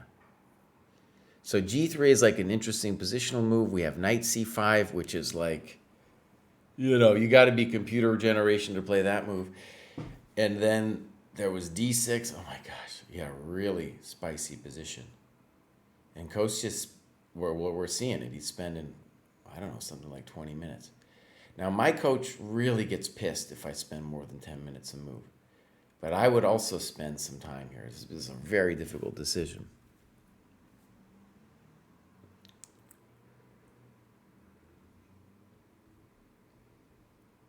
Knight c5 is plus 0.35. I mean, I don't know, man. If you play knight c5, you really got to do a lot of calculation. Because, first of all, the pawn is a little abstract at this point, right? Like, it's not... We're not going to play c5, d6 instantly. And you got to wonder about that. You got to wonder about that. You got to wonder about the knight just coming back. Maybe even knight g5, There's several ideas here for black after you take that coconut. So, yeah, you would have to be not just kind of. You'd have to be a little insane. Abdul saying knight c5, e4 looks losing. I mean, it looks terrifying, right? Big Bertha coming out. It's not. Oh, buddy. Maybe the computer, if somebody would say like knight e4. And we can't play queen f6 yet. I don't know, dude. It looks bad. But, bishop f5. And then maybe I take it. And then I say, I'm holding, I'm golden, and I'm holding. Some kind of story like that. I don't know. In any case, I just don't believe it really either. He's not asleep. I didn't say he was asleep, man. We're going to see. I think he moved, but it was like 20 minutes or something.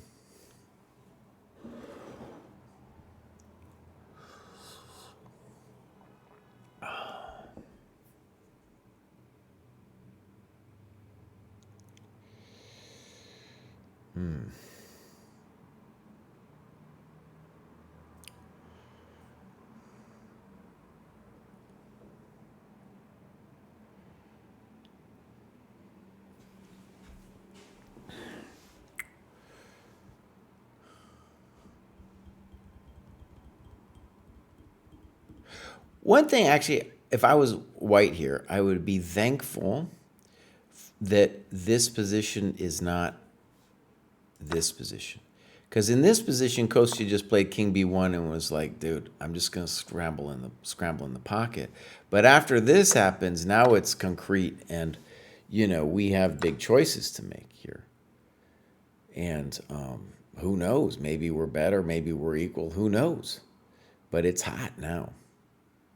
The other position I just felt was, this one I just felt was better for black. Because white's piece is so bad. Abdul saying rook e1 was played. I don't know, he got eagle eyes over there to see rook e1.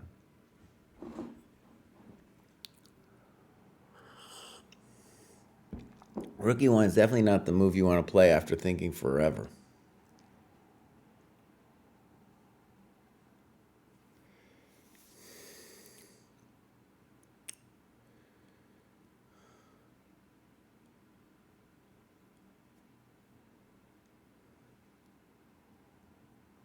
I don't know how you guys can see the rook. I could see the queen, kind of. But I just see that bishop on f1, and so I can't see it. Okay, so we'll check in on Zach's game here.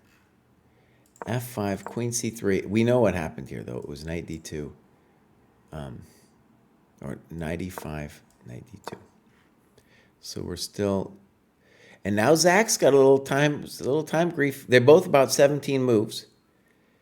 21:35 I am in this respect. They're both about 17 moves in, and both of our boys are having some grief here. There's knight e5, knight d2, so we predicted all that.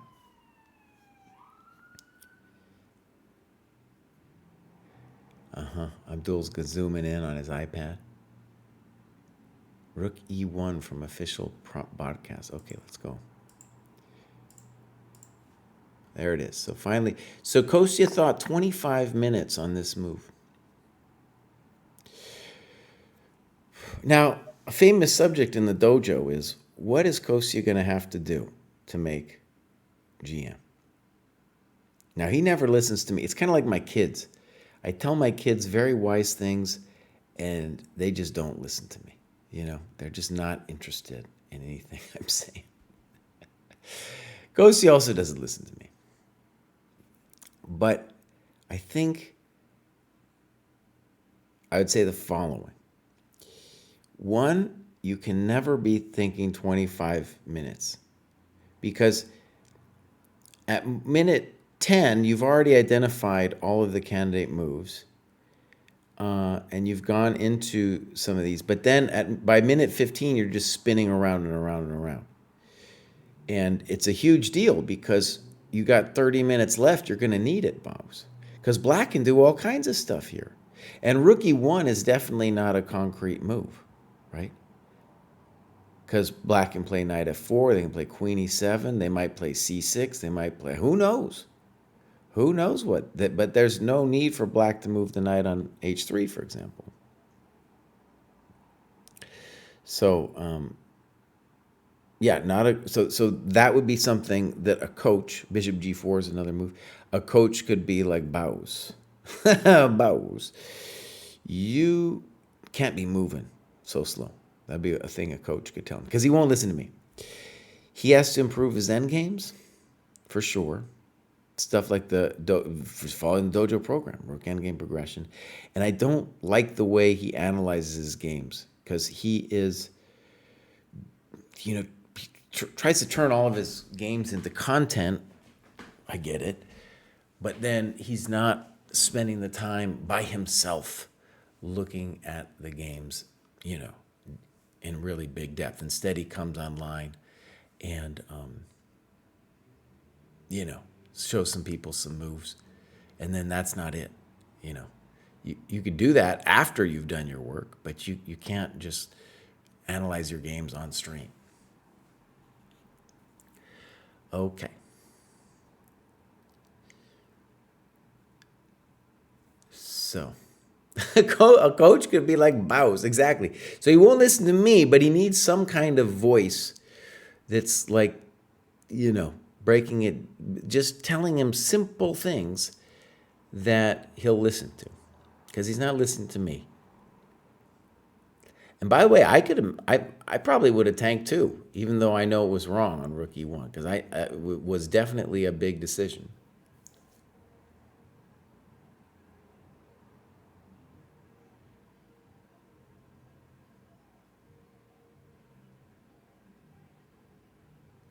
Okay, I'm going to make a pronouncement, because you guys love it when I do that. Is that if knight f4, if nothing else, a simple thing that Kostya could do after knight f4 would just be to play either g3 now or after knight d2. Even this move. So one curious thing about rook e1 is we don't really want to move this knight yet. This knight is also controlling this square. It's making it difficult for this thing to happen because of knight f2. So if rook e1 is clever, it's saying that since knight f4 is bad, I can just sit around here. I can just sit on it. Now, what does rook e1 really do? Maybe g3. Maybe g3 could be our next move. Very spicy.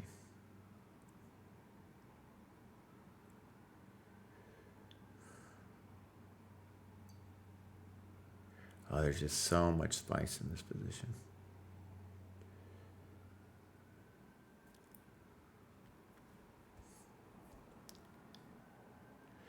Okay, also clear and present bummer is that on bishop f5, this thing happens to us.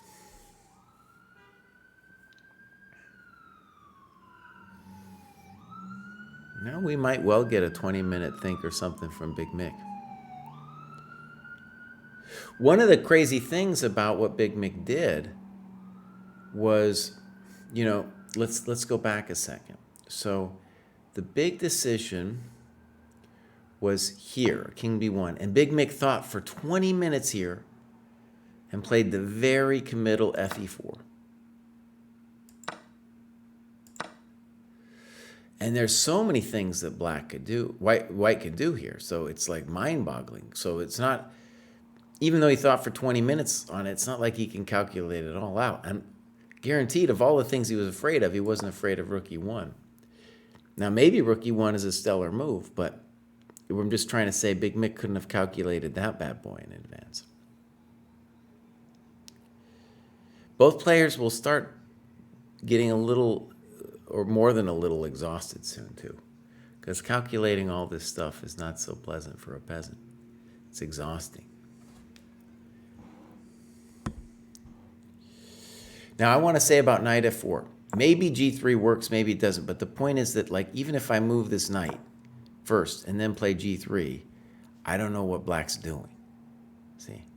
Because I'm control of the square on e4. And, you know, Abdul's talking to me about this stuff. Also, in addition to the knight there, I also got to worry about that thing with the implantation, you know. So I'm just trying to say knight f4, ain't it? Which makes it really a little bit, definitely hard business. You know, now it's hard business because I don't have any other squares for Mr. Knight.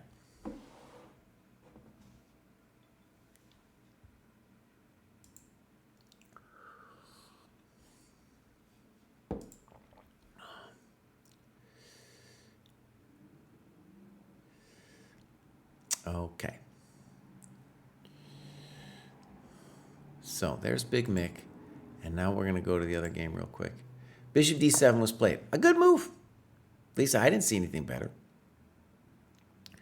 And the onus is now on white to figure out how on earth are we going to do anything in this position.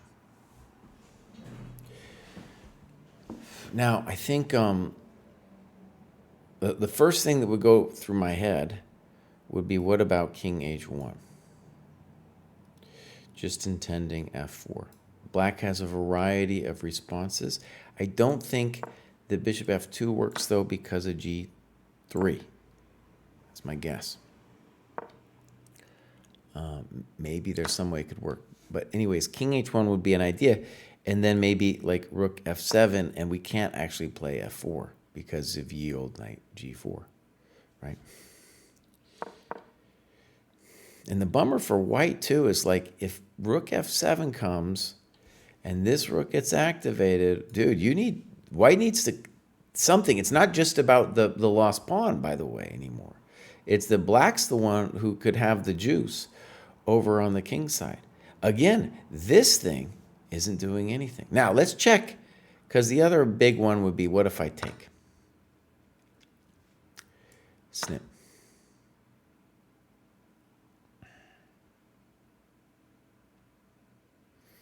Now, I could play d6 whenever I want. What I was seeing, though, was whenever I do queen e5, with or without d6, black plays queen f6. Now, maybe there's something better, but I didn't like this for white because I don't see how you prevent the queen trade.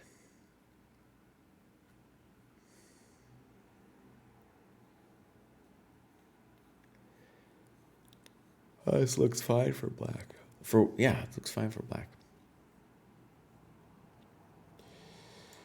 And if it's not rook e5, I don't know what we're doing. Again, this bishop, terrible. Terrible.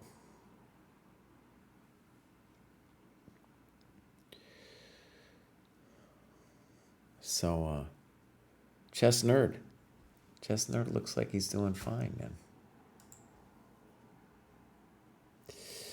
Okay.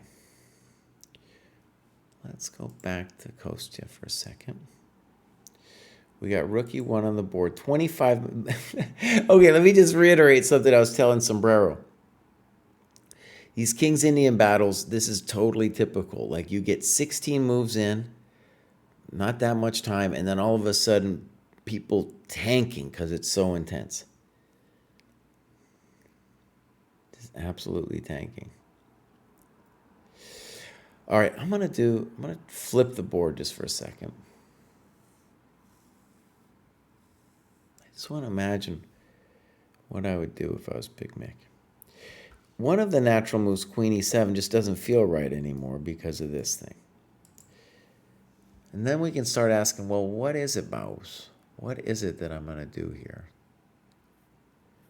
One idea that I feel so insane that I don't even want to bring it up, but would be h6, intending an eventual knight g5. Like I said, kind of insane. Maybe more than kind of.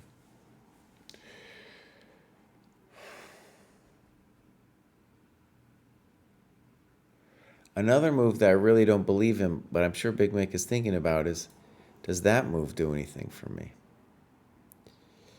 Now, one reason not to believe in that bad boy is, let's say he takes once and then it's my move as black. What am I really going to do to the guy, right? A little unclear to me. Yeah. So rook e1.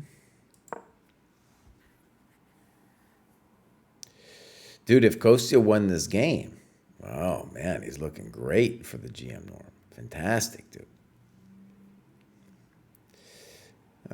Yeah, the c6 idea crossed Abdul's head as well. It is maximum chaos. So many moves to consider.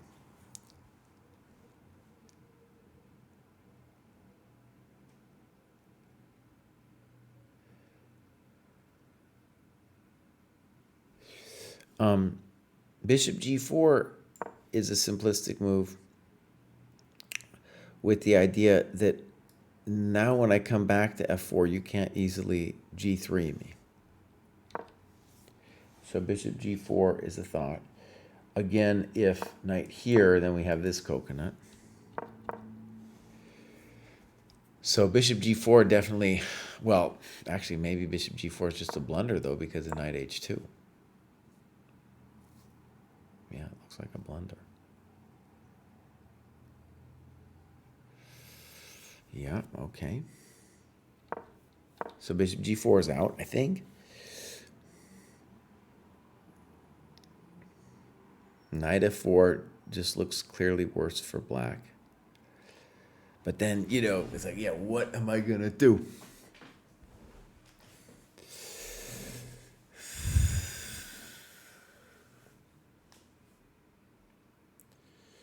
One thing about the c6 move is that it's kind of hard for black to find a different move, you know?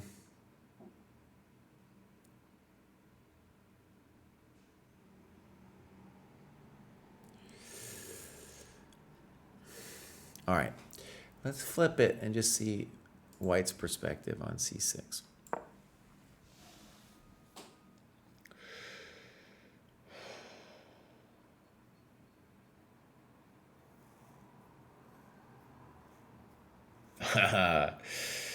Let's say I take once.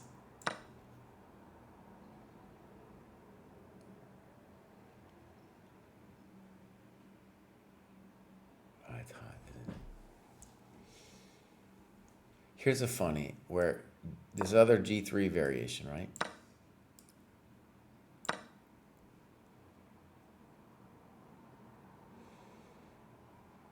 At the minimum, it's frightening. The minimum. Now, bishop h3, bishop f5 are all moves. This may be too.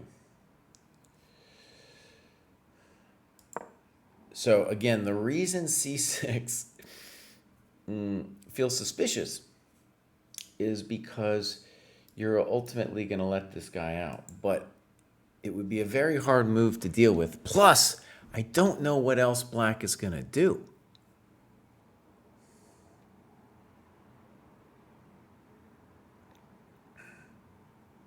Oh, that's really hot.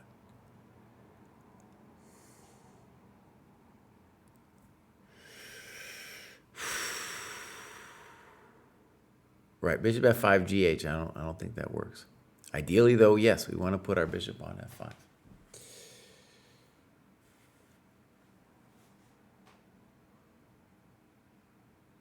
You know, another idea I just had for black.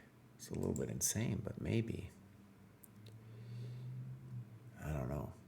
But it would just be snip and knight f4.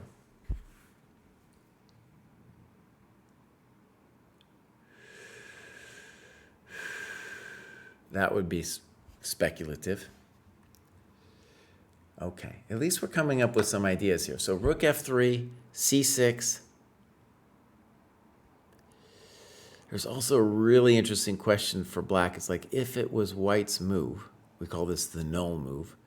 If it was white's move in this position, what would he do to us? I'm not entirely sure.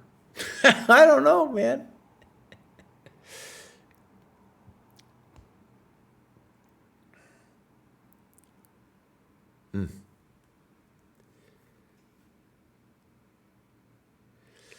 I thought you knew chess is saying bishop d7. Maybe. Bishop d7 is very frisky because you're walking into knight c5 in a variety of variations. Rook f4. Rook f4 is like, dude, when's your knight coming back, dude? When's your knight? Where's your knight coming back to?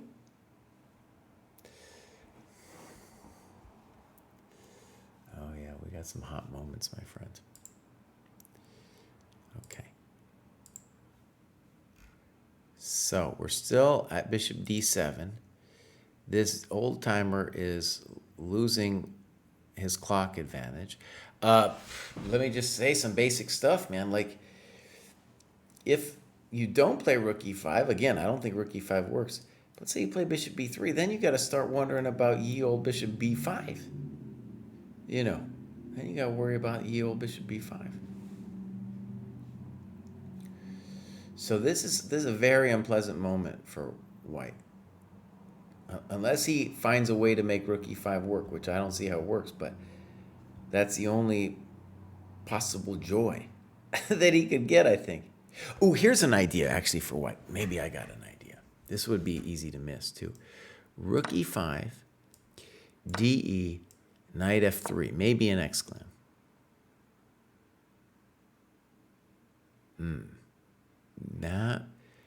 That's what white should be thinking of. Okay.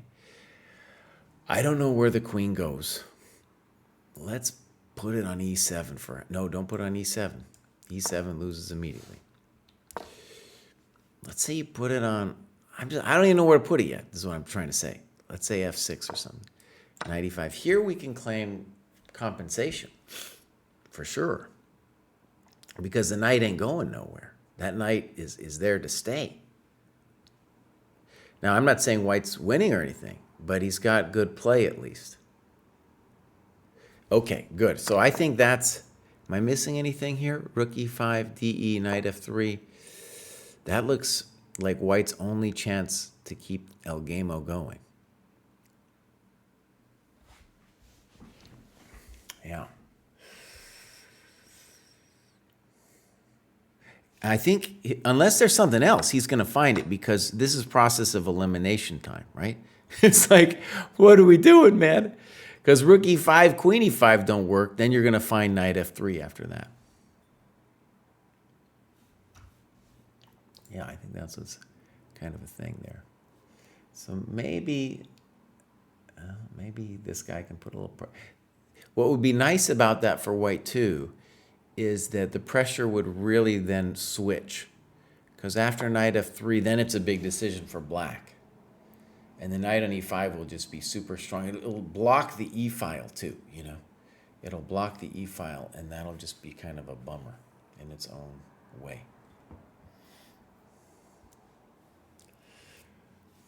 Oh man, these people are tanking. All right. So, you're getting some good tanks going on here, my friends. This will end up in time pressure before move 40, almost for sure.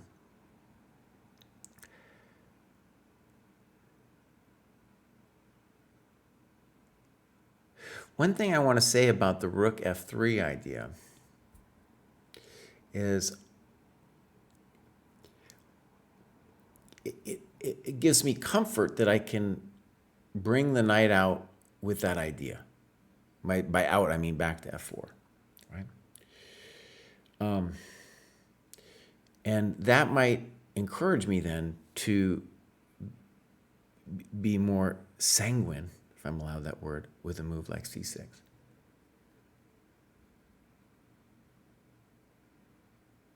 Oh, yeah.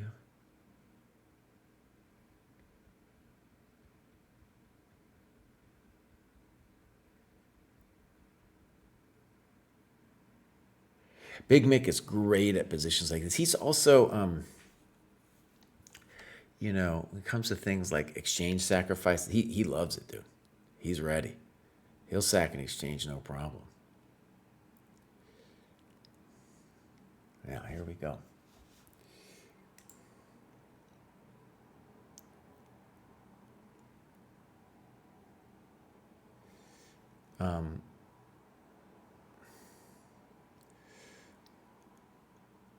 Oh, wow. The guy heard me. The guy heard me. Zach's opponent heard me and found this knight f3 idea. It's on the board. Well, rook takes e5 is on the board anyway. And then I see on the live stream that he found knight f3. Like I said, I'm sure he didn't see it right away, but it was a process of elimination thing, because otherwise he's just moving his pieces backwards.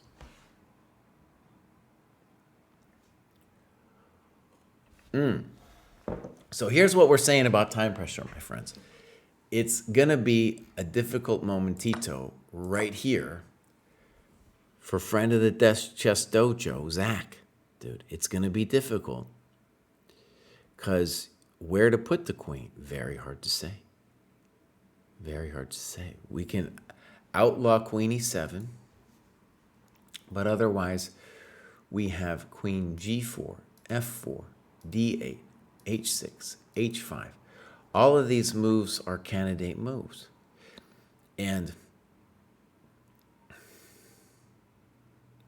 here's a bummer. Queen g4, we can say no, because then knight e5 forks your coconuts, right?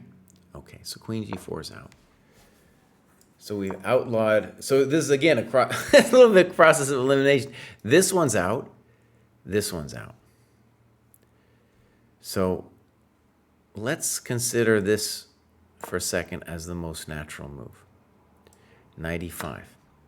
Okay, obvious question to the bishop. Now, you could play bishop e8. You could play rook d8. Now, this is something you got to figure out before you play queen f6, for sure. Let's say you played this way. I don't know.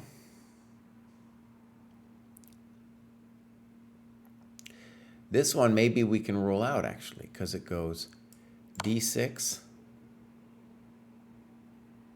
If bishop e6, we can take here, and this coconut will hang. So king h8, takes, forced, knight f7, rook f7, bishop f7. And actually, the good news for black is, hey, at least I'm not losing here. You know, he might be worse, though. He might be worse in that position. So, yeah, this is hot. So d6, king h8, check to the rook, and then this stuff, oh my god. So let me just say, you guys, this is a very difficult momentito for Dude, because he has to figure that out in advance. Now, you could also go, of course, bishop e8. Perhaps this feels safer. There's still the question, though, of ye old d6. I don't know. I don't know. You got to play king h8, I think. And then there's ye old d7. Welcome to the dojo. Not what we wanted to see. Oh, man. Yeah, so this is a difficult moment, my friends. And this is a difficult moment of where to put the queen. And now we're going to get, Zach is going to get tested here. You know? He's going to get tested. How's your calculation and what are your nerves like? One thing I guarantee you, too, he's experiencing what we call the flip, right? Like you thought you were in control, and then you missed an idea, and all of a sudden white is on top of you. And I'm not even saying white's better. I'm just saying all of a sudden white's the one who's playing with ideas. We got somebody saying queen h6 is on the board. Looks like it, yeah. Let's just say Dude's going to play knight e5.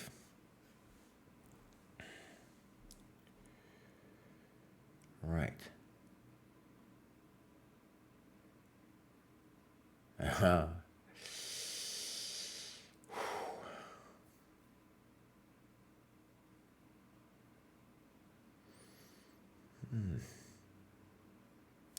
Yeah, white definitely has compensation. Let me go back actually 1 second.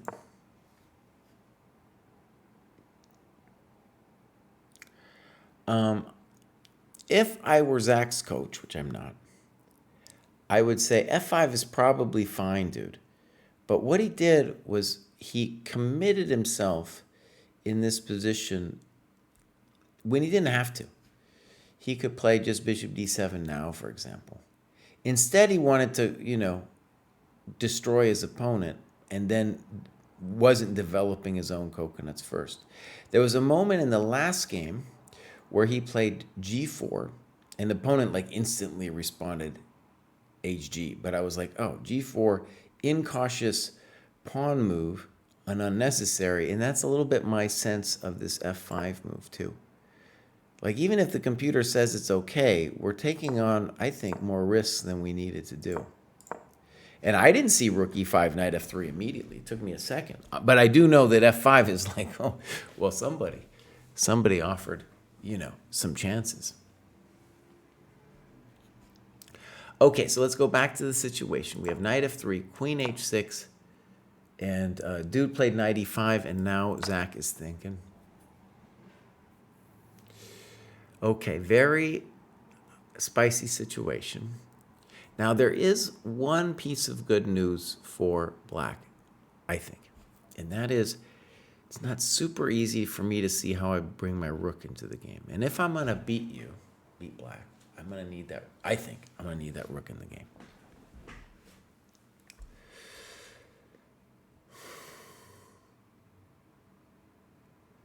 So, candidate moves are rook here, and maybe bishop e8.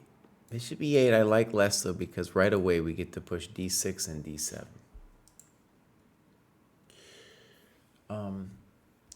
One thing for sure about this, though, is if you play queen h6, you needed, Zach, to know what you were going to do against knight e5, because queen h6 was not your only move, my friend. Oy, oy, oy.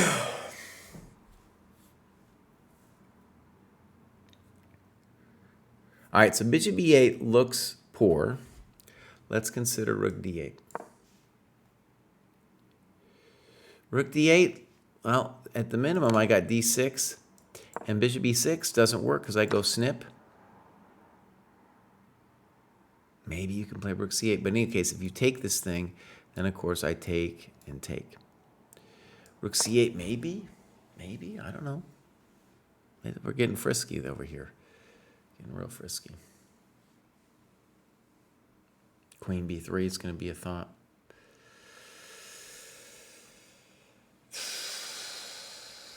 Also, look at this one.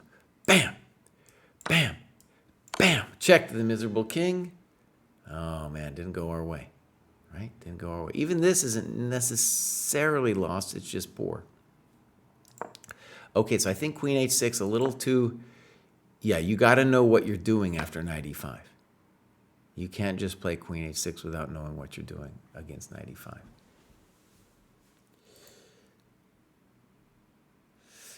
Yeah, it's round 5.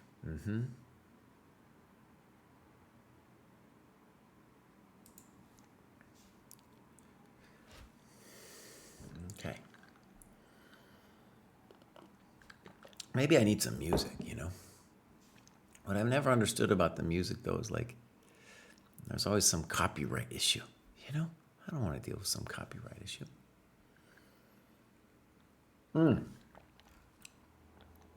What's going on here?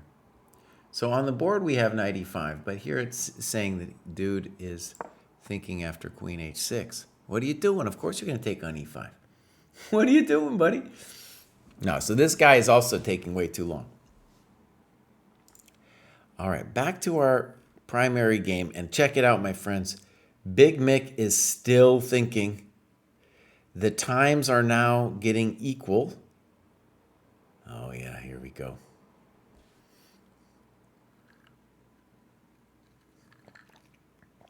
You got to know him. He know one of the reasons he can sit so long is if he didn't sit, he knows I'd yell at him. The dojo would yell at him, you know? So there's some advantages to having creepy dudes. Look at your games.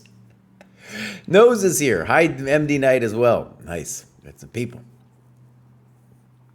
Ghost just got a chance here, bud. This is pure chaos. We're gonna go to time pressure. Big move for Big Mick here. C6 is a move that it's easy for me to sit here and say maybe black should go for it. But, you know, it's also the kind of move that maybe you're just going to lose instantly. You know? Maybe you're just going to lose instantly. It's not even really clear I would want to take on d5.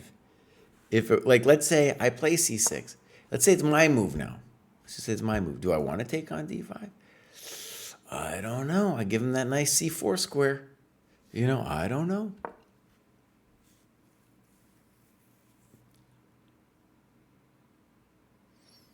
That's the pure heat here.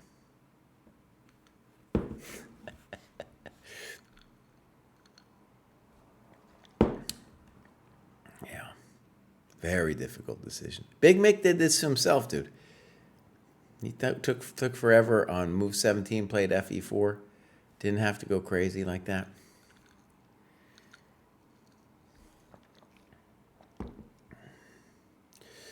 All right. People are gonna start moving, though. They're gonna have no choice. How come this doesn't say knight takes e5 yet? Okay, we're still waiting here. And then it looks like bishop g4 was played by Big Mick. Now, I said this move was impossible. Clearly I was wrong, or maybe I wasn't.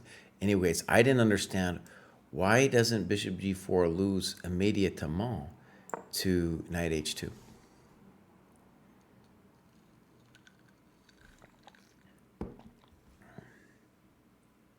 KSS though,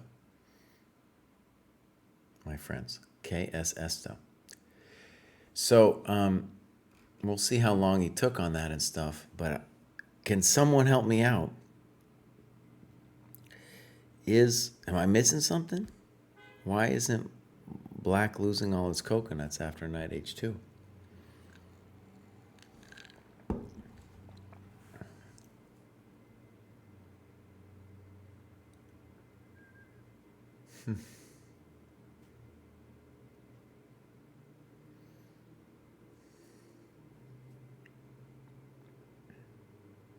You guys, I just had a Big Mick kind of idea. Maybe his intention is truly this.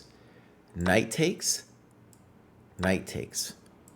rook takes, queen takes, bishop f5, king c1, e4. Oh, welcome to the dojo, Kostya. Oh, oh, baby. Welcome to the dojo. Oh, damn. Does it work? I don't know. No idea, boss. I have no idea if that works.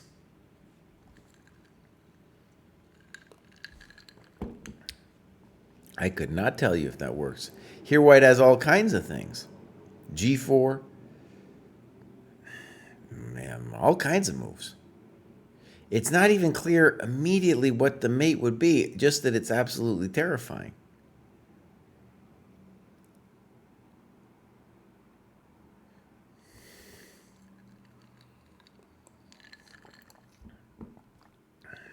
Oh, it's terrifying, yeah. It's definitely scary. So, my friends, let's go back. Can I just say, now maybe there's something more basic than that, but that is, to me, an example of a very high-class move. Now, did Kostya play it? No, okay, we're still waiting on this Bishop G4 on the live transmission.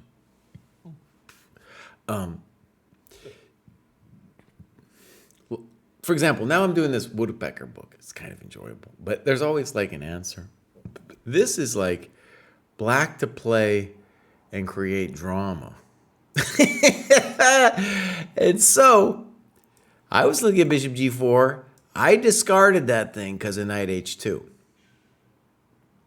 Now, looks like the end, but then we go pop. Pop. Now, Bishop F5 now, don't bring it because of Knight E4. So we got to take the thing. We're down a rook. Okay? Check to the miserable king. Now, somebody, as a joke earlier, said, what about King B2, A3? If you were calculating this as black, you would also have to wonder about that. Right? Very hard to calculate. I don't think, in a way, you just... I don't know, man. You're just hoping, buddy. Oh, man. Now, okay, let's go back. So let's look at it from Kostya's point of view. This is fascinating. Oh, it's turned real. It's turned real, my friends. Okay, so this is our position. Okay. Kostya probably, I'm sure he sees Knight H2. Probably believed that Bishop G4 was not playable, as I did. Big Mick dug deep to find the idea. And Kostya has to make a hard call here. Now, question. Is he like worse if he does something else? Right? Like, is he committed to Knight H2? Oh, this is spicy, dude. This is the real deal here.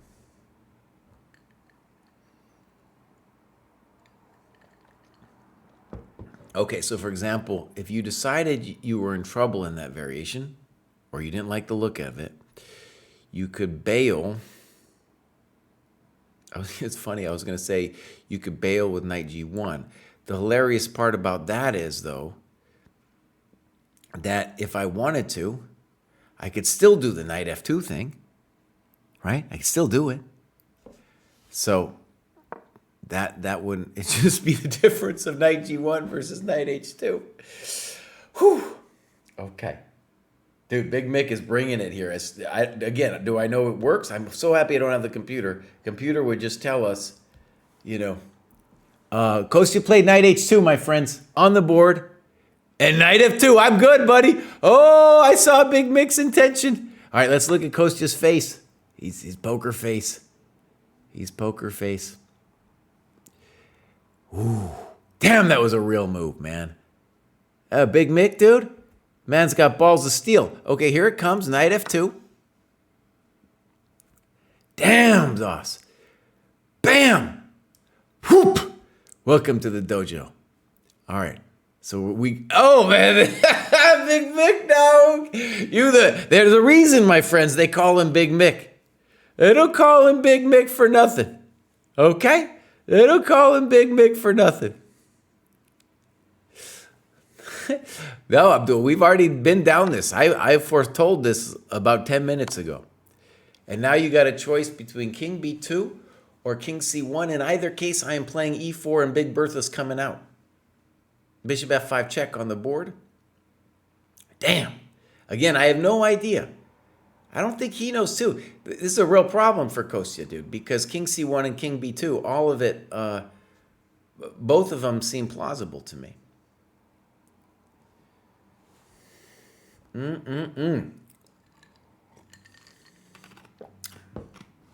Now, is this pure foolery or is this like the truth bomb of the ages? You know, which one is it, man? Which one is it, my friends? Okay, quick look at Zach, and then we're going to come back. Rook AD8 was played.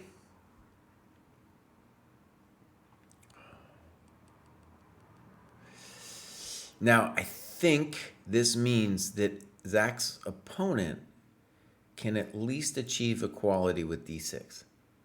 Maybe more. Yeah, it looks like he's then better. Right? Now, maybe Zach could play like that. Maybe. I don't know. I said I didn't like it. Whack. So I think the milk has gone bad in Zach's game over here. If somebody has a suggestion, though, after D6, I'm willing to hear it. So, for example, D6, pop, pop, pop, pop, pop, pop. And I think it's safe to say that White's better. He's not winning. He's just better because the black king is worse.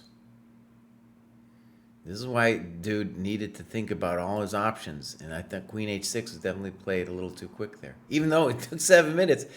The point is he didn't know what was going to come after knight e5.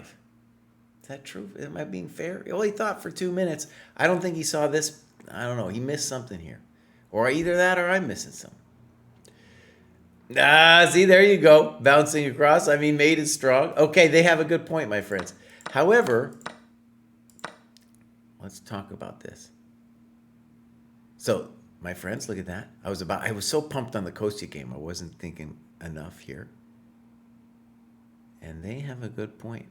There's a mate problem on H2 if I take. Okay, maybe dude's, you know, maybe he's being a little fancy.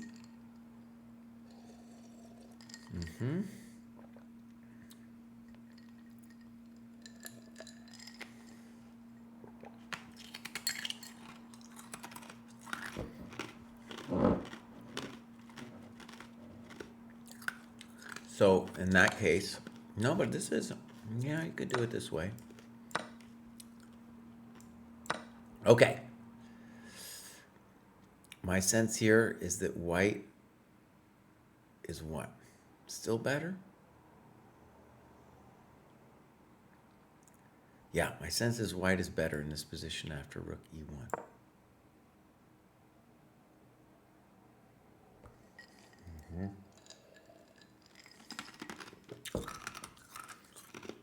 Okay, so the Scottish dude is thinking about d6. I don't know what else he's going to do. Makes a lot of sense, though, to play d6.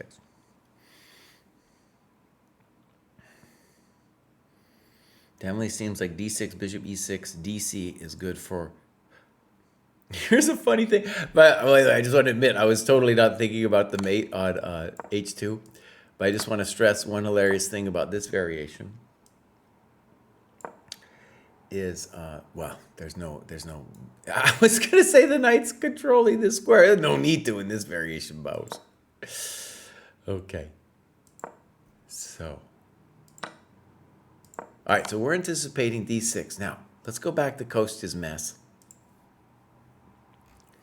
This is a hell of a thing. Now, you can see what I mean, you guys, about the madness here. And this would be the position where you're going to want to spend some time. King b2. And it's, I guess I would categorize this as a process of elimination position, right? You look at king c1 and see if white knocks you out. And then you look at king b2.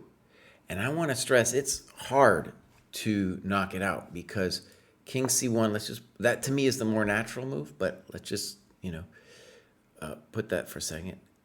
Here, white has so many different moves. Like, I don't know if we're getting knocked out after g4. I don't know. Let's play another move here. Queen f6 takes. It's a big deal, take that thing.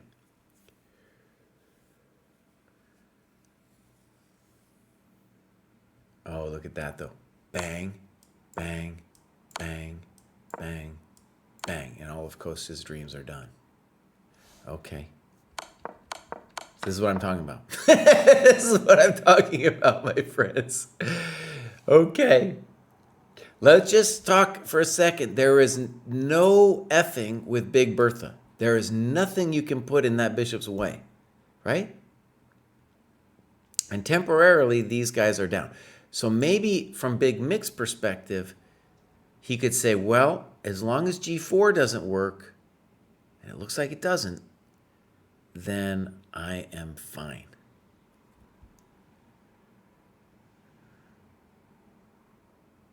So you'd have to come up with then a different move for white in this position. Oh, this is real, man. This is like the truth bomb being dropped over here. What's strategically so vibrant about this position too is that Kostya gave up his dark square bishop. And here it's like, oh, the payment is being paid. Now we got the dream. Now we got the dream. All right, Nose is talking about queen c2. Okay, that's a thought.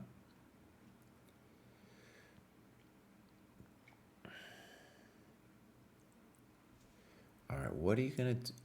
One of the bummers here with after queen f6 is like, well, what is it? Oh, yeah, this is evil, isn't it? Because you don't have really... Maybe you got some moves. I gotta see.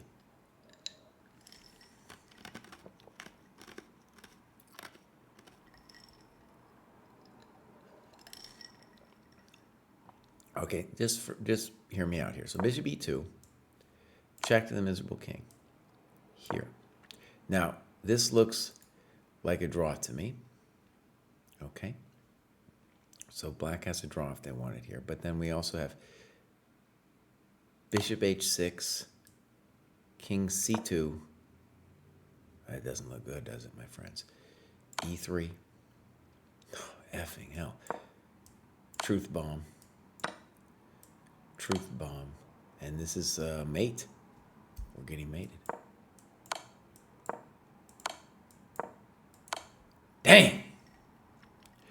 Wavelino is asking d6 against Zach. Yes, we think that is the main move. And I analyze it out. I think white's a little bit better.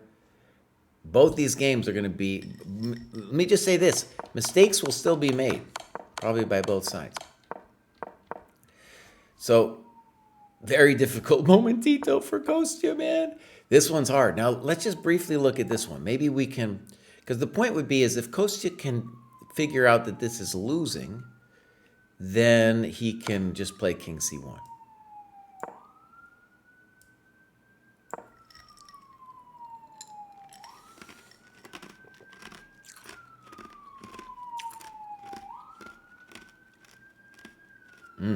That one isn't easy.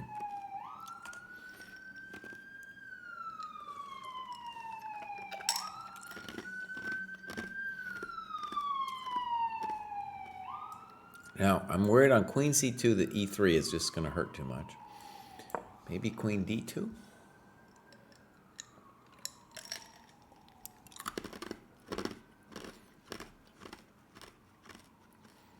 Now, the clear and present bummer of the position is our rook isn't involved. Maybe rook here? All right, things happened. Oh no, I think we're just still here over here. No, Kostya's bishop f5 check is our position. I don't know why it's not showing that. And Kostya's tanking.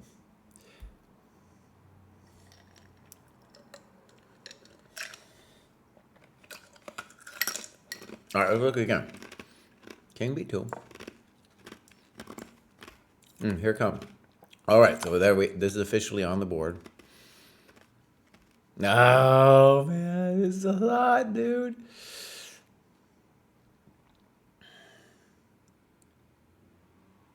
Kostya played king b2. So he said king c1 was too hot, and he's going to the corner. Oh.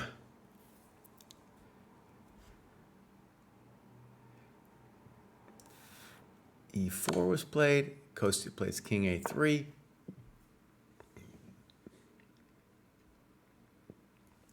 And now it'll be interesting if Big Mick plays quickly, i.e. says to himself, yeah, I've seen this position, or really starts tanking here. So, like, how much did dude see when he played bishop g4? Because the heat about bishop g4 is all this is forced. All this is forced. a4 was played right away. Holy shit. Damn. a4 might be a really high-class move, dude. Now, do I get it? I'm not sure I get it yet.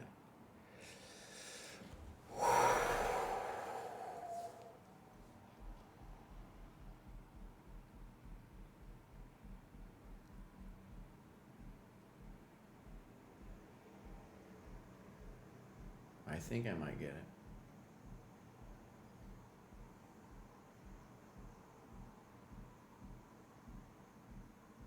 Okay, so one idea is to put the bishop here and the queen here and threaten Maitsky.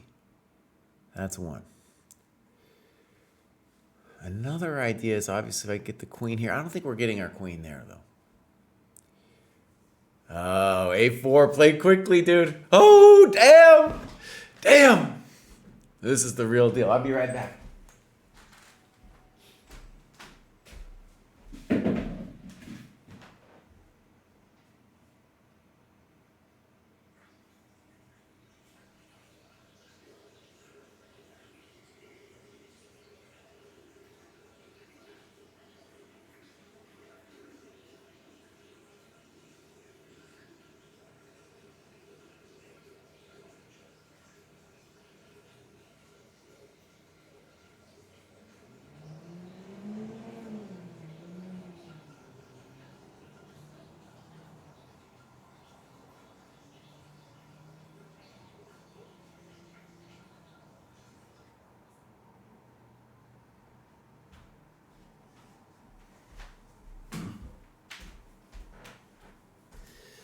I'm like Big Mick, dude. I got a tiny bladder.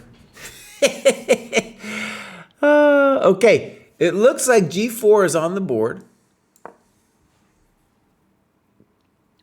A little too fast for my taste because bishop c3 is potentially the end of the game, right? That might be the end. Oh, it's hot. Now, here's the hilarious thing. Also, bishop d4 could be very unpleasant. And the reason I say I'm not sure is like queen d2 was also a move that dude could do. Oh, buddy. Now, after g4, Big Mick is thinking. God damn, Jesse blasted that thing for an hour. Oh, man.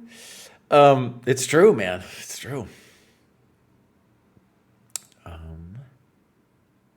Bishop d4 frightens me. Bishop c3 frightens me.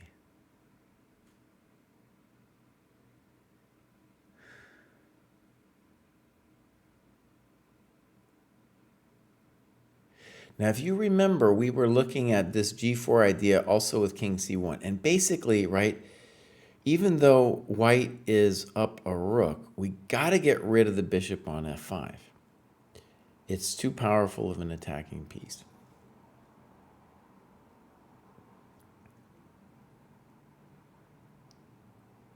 God, a4 was played very quickly, dude. This is very impressive. So dude thought about this, the king a3 option way long ago on the knight f2.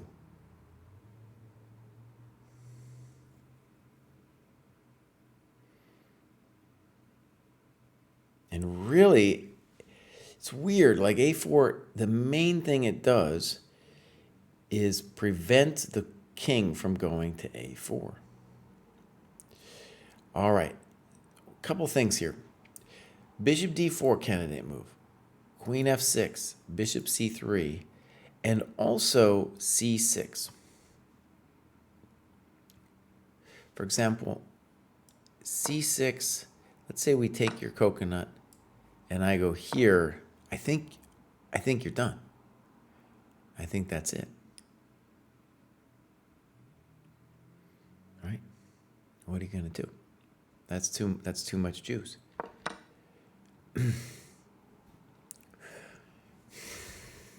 So like I said about c6, c6 now gf5 is made in 9. Like I said about Big Mick, when he gets to this situation, so he's not going to play an impulsive move. He's going to really tank now to make sure that it's lost after a move like c6. He's going to look at all kinds of crazy, study-like ways for white to try to hold it. Now, let's ask an obvious question about c6, though. On c6, what about queen d2? Makes sense.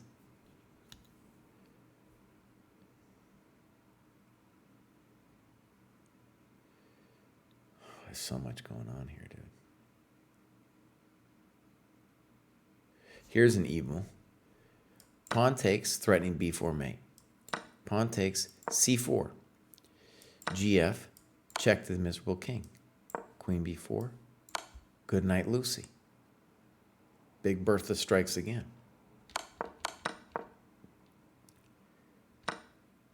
Z6, buddy.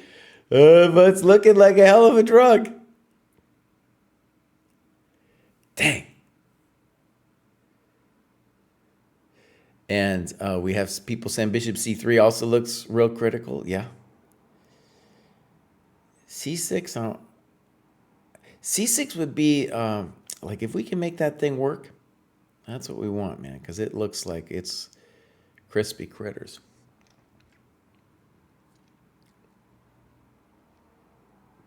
Again, there's other moves. Bishop d4, bishop c3, like people are saying.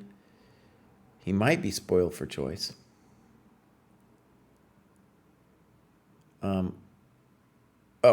Now, things have happened on Zach's board, so let's go check out Zach for a second. D6, check, boom, boom, boom, boom. And we kind of called that, dude. We called that. We were talking about c takes d rather than bishop c6, but we fundamentally saw this position. And then on the board, just looking at this thing,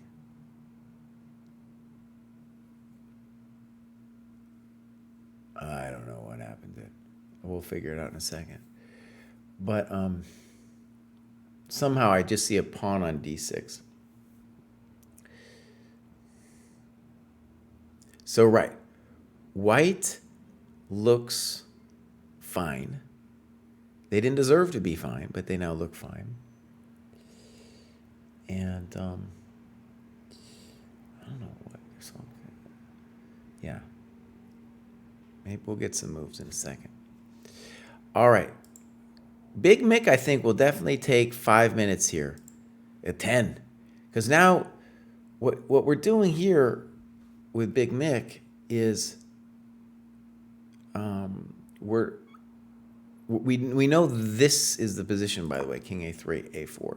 We can see that on the stream. But Big Mick here, like, is going to really double check if there's any fancy way out of c6. And then if there is, he's going to look at bishop d4, bishop c3. My sense is that this is gone. Oh, wait, g4 is also on the board. I should say that. My sense is that this is gone. Yeah. Oh, so there's so many evil things going on here. Bishop c3 also looks strong.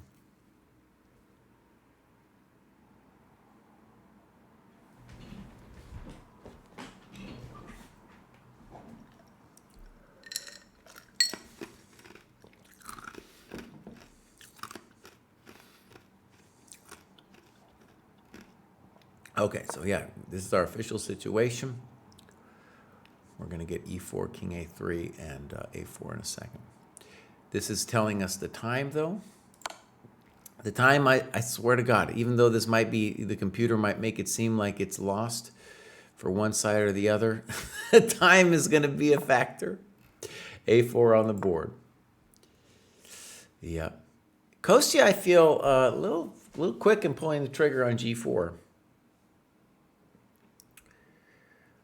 He might just say to himself, if I don't get rid of that bishop, I'm lost anyway. But I think if I was white, I would definitely want to be thinking about queen d2.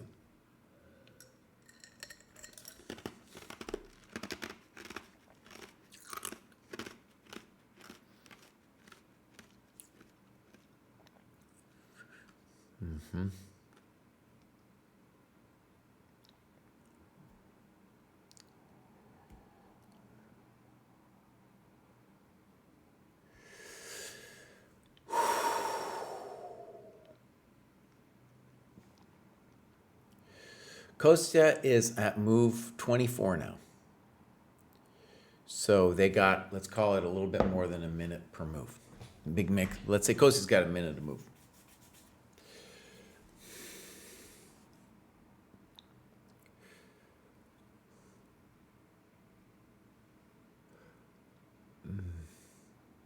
Yeah, now we're just seeing how long it took him to play this g4 move. The body language, you know, I have a friend, GM Eugene Perlstein, and he's got a whole thing about body language, being able to read people. And my body language read here is definitely that Big Mick feels confident. I've played the guy, not just because of generic body things, but I've played Big Mick enough to have a sense. Big Mick feels confident and is looking for the final kill here. Kostya, that's a dejected look. That's a dejected look. Pepper Chess asks, do they get extra time after X amount of moves, after move 40? No's answered, not if he gets mated. Oh, Big Mick has done his mates, dude. I promise you that. I promise you that.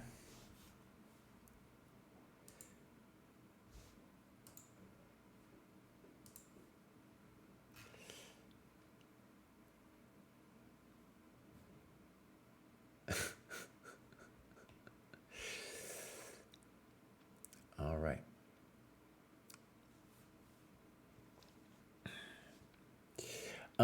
Maybe if you know, I just had the idea that maybe I'd do a quick little video about this, you know, be something nasty like Kostya has truth bomb dropped on him, something like that, you know. Poor Kostya. It's brutal to try to become a GM, dude.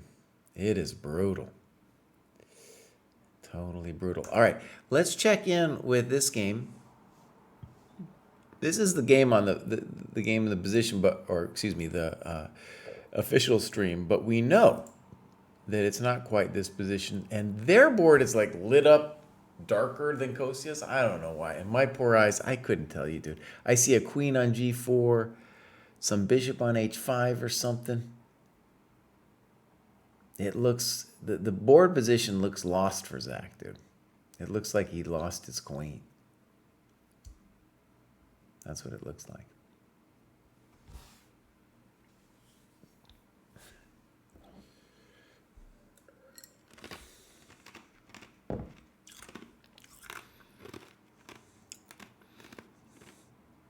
Well, what's good about Zach in this tournament for him is I think he's gonna get a chess education here with moves like f5 and g4 in the last round, being incautious, and calculation too. Like queen h6, he didn't. I feel like he hadn't figured that out, dude. Because that was a big decision.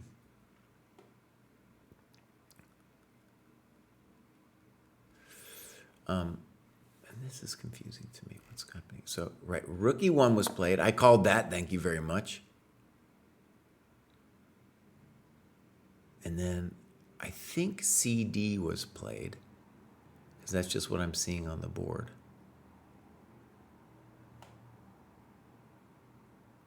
And then somehow Zach got his queen up here to g5. Oh, I have a bad feeling that the way the game went was here, here, here, here, here, and then resigns, dude. I have a bad feeling that that is the way the game went down, because that's just what I'm seeing at the board.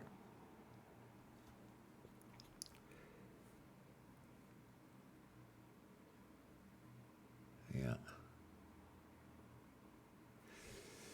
Okay, so it looks like Zach is toast, but I'm going to leave it. Well, I think officially the position is here after rook e1. And it looks bad, regardless of whatever we think of Zach's next move. It looks like a very difficult position to play here.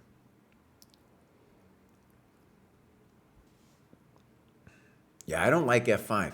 I feel like when we go back to this decision with f5, black's fine here. White's not doing anything. So you can always, in this position, you can always play f6 if you need to. We're just up a pawn. So you play, the natural move is you say bishop d7. You say, I'm killing you, Bowers. I'm killing you. What are you doing to me? You're doing nothing. Nothing. And then you play rook a e8. And if you need to, you play f6, and you're fine. This bishop ain't doing nothing. Okay, let's go back to Kostya's game. G4 officially on the table, and Kostya thought for 2 minutes on that one.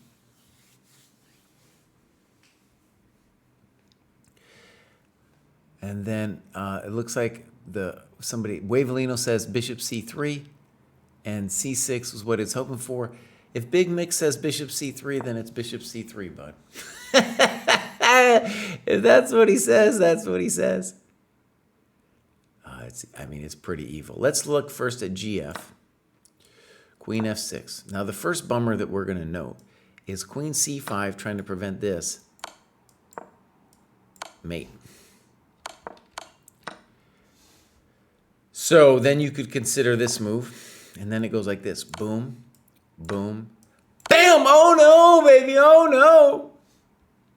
Mate. So that's a hell of a drug right there for Kostya.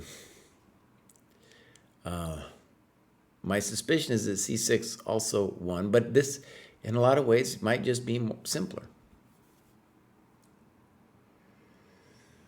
Yeah. That's a hell of a drug right there, bishop c3. It's so simple, like the dark squares, bud. We're just coming for you on the dark squares.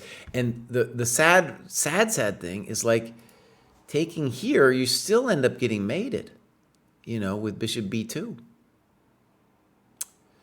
Yep.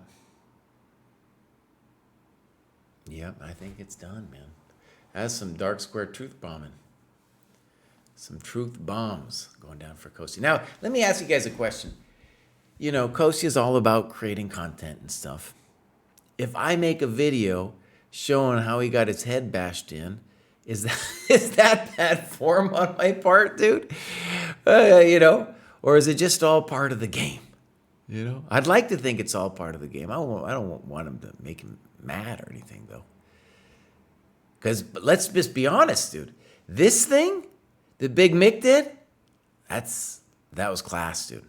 That was old school class to take. Because look, he saw the whole idea here, bishop g4. He is committed to a full rook sacrifice in this position. Yeah, I'm sorry, Krauser. Kostya is white.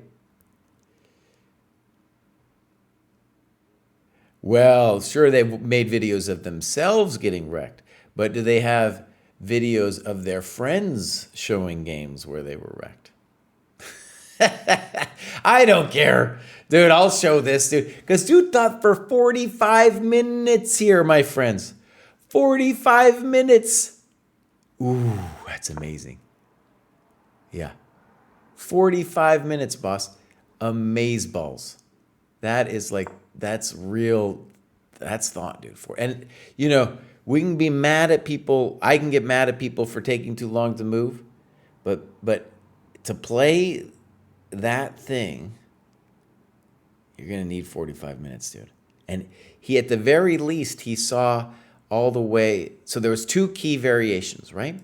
One was King C1, and one was King B2, A3. And he saw this A4 move, I'm going to say, when he played Bishop G4, because he played it so quick, dude.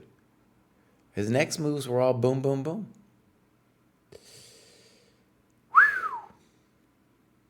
Yeah.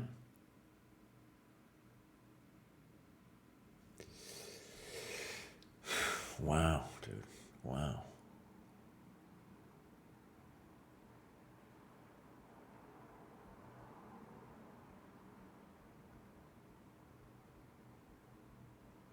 Yeah, really stunning. Absolutely stunning, man. Dude, full class. Or rather, class is in session, dude. Class is in session. Yep. So things have happened. Bishop C3 was played, and it looks like Rook B1 was the answer. And again, our move here was Queen F6. Looks like that's what Big Mick is thinking about now. Yeah, Queen F6.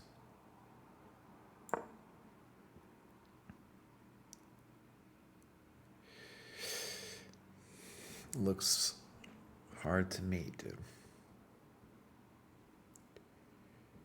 Oh, it's so evil, dude. So evil. Now, could you play Queen E3?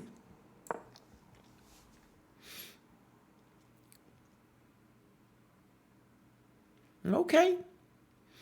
Maybe you could dream still a little bit.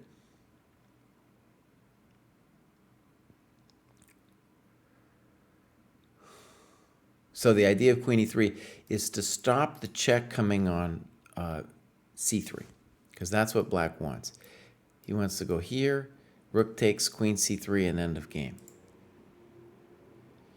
And so here we could sack this way and hope. You're gonna need some hope here. Black might even just play, I was gonna say B6, but maybe B6, King A3. So we go like here, here,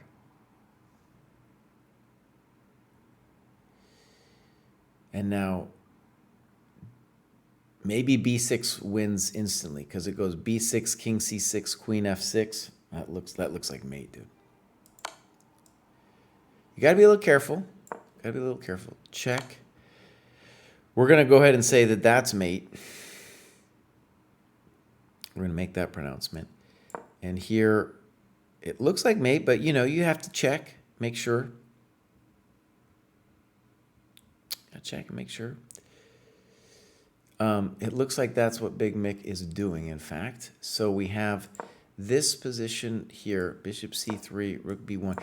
By the way, it's possible for Big Mick to have blown this. It's possible. Possible. Very difficult. Like here, you could definitely miss a resource of your opponent's. So let's go ahead. I don't see another idea besides Queen F6. I also don't see another idea besides Queen E3. So again, excuse me. Bishop B4, Queen C3 is the intention. You could also play this move. What are we talking about? You play Queen C2, Kraai.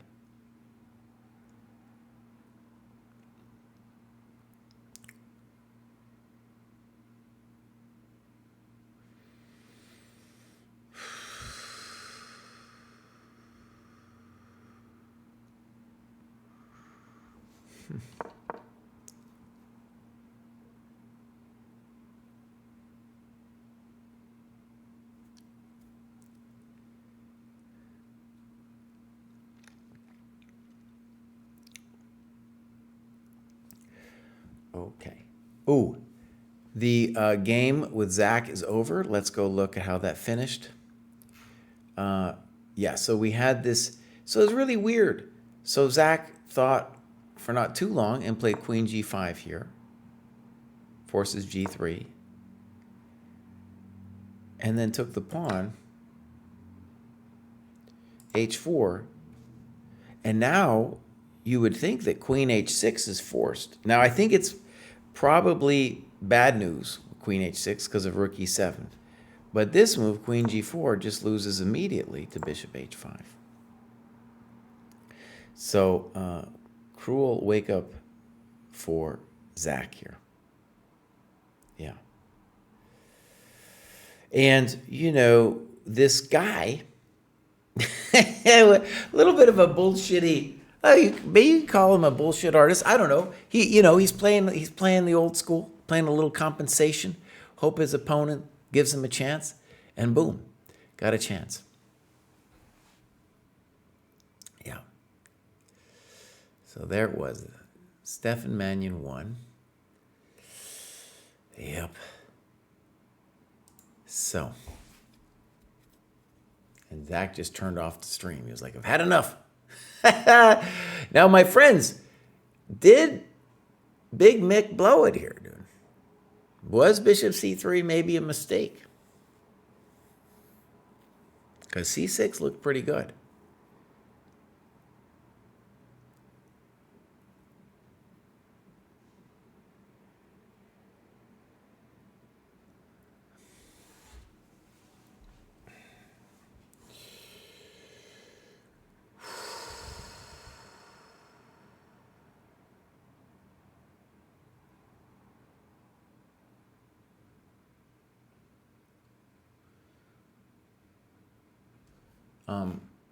Bishop C3, right.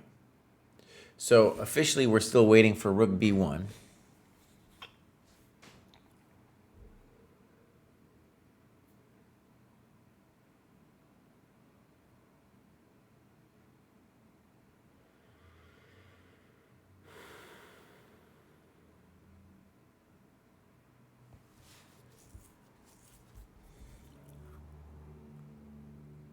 So let's put Rook B1 on the board. Big Mick does not have forever here, man.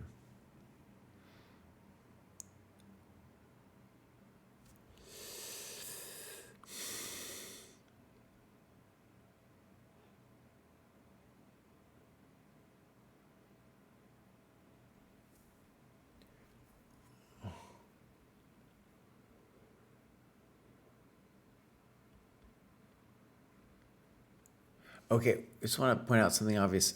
One of the issues with putting the bishop here is that now we might someday take this thing. We cannot take it after Queen F6 because of Bishop B2, Queen C3, okay?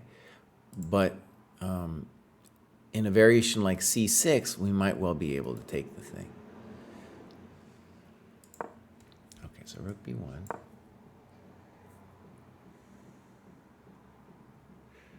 So again, on Queen F6, I'm not seeing what the deal is after Queen C2 or Queen E3.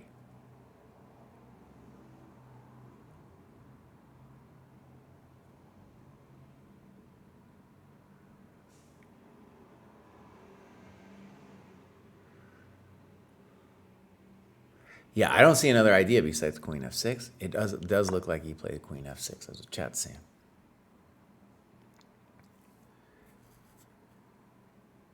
So now Kostya has a choice between, I think, Queen C2 and Queen E3. Again, the threat is Bishop B4, Rook takes, and then landing the lady on C3. So we got to control that square. Maybe you could even play this move. Doesn't look right, but maybe. I'm going to rule that one out because here I go E3 and talk to your rook. And if you take, then I do the same trick. And I say good night. So it's either e3 or c2. Again, queen c5, bishop b2 ends the game.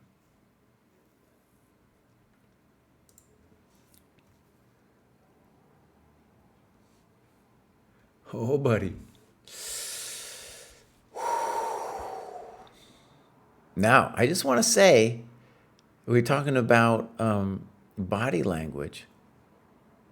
I don't know. Kostya's sitting up like maybe he's got something to think about here. And he does. And Big Mick, I don't know, man. Maybe he feels like he missed something. Maybe he feels like he missed something. Ooh, he played queen g3. He just played queen g3. All right, that doesn't look correctamundo to me.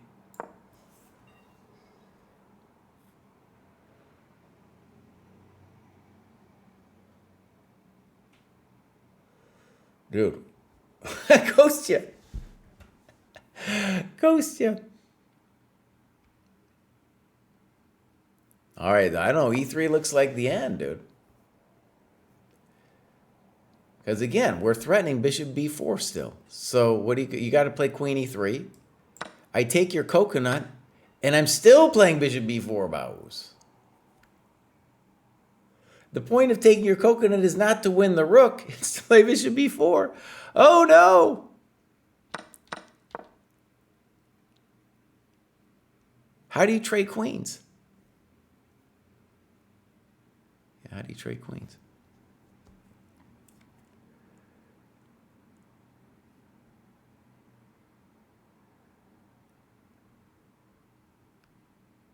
Oh, I see what you're saying. They're saying this. True, I'm going to admit that I missed that. Yeah, I don't think you're going to live through that, but it is something that has to be analyzed. Yeah, that doesn't look good. Like bishop e4 followed by rook e8, or bishop bishop e4, bishop b4. That's the end of the game. White's pieces are horrendous. Okay, Kostya, buddy.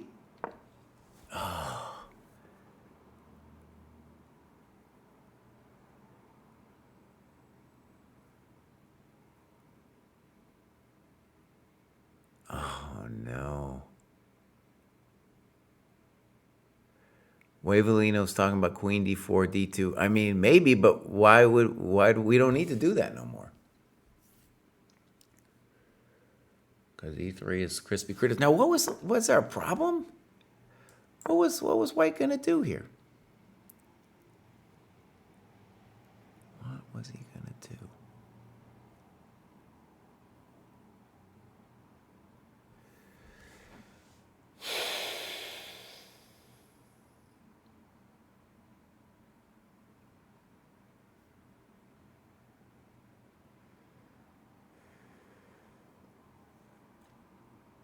Now, actually, maybe this is really hot still. Bishop d4. Now, you still have to guard the c3 square.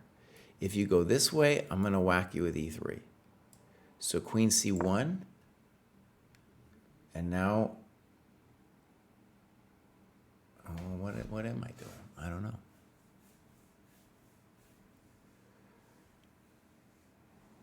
I don't know. So queen d4. So I don't see a refutation yet to queen e3 or queen c2. And why would Kostya go to g3, dude?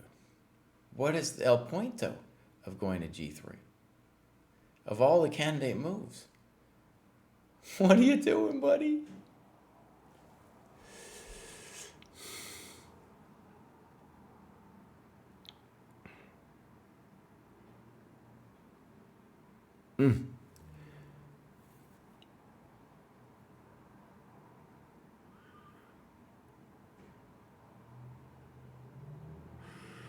Okay, we have a thought. So maybe that was the thing he was worried about. So the thought was, if, let's say, queen c2, someone is talking about, no, this doesn't work.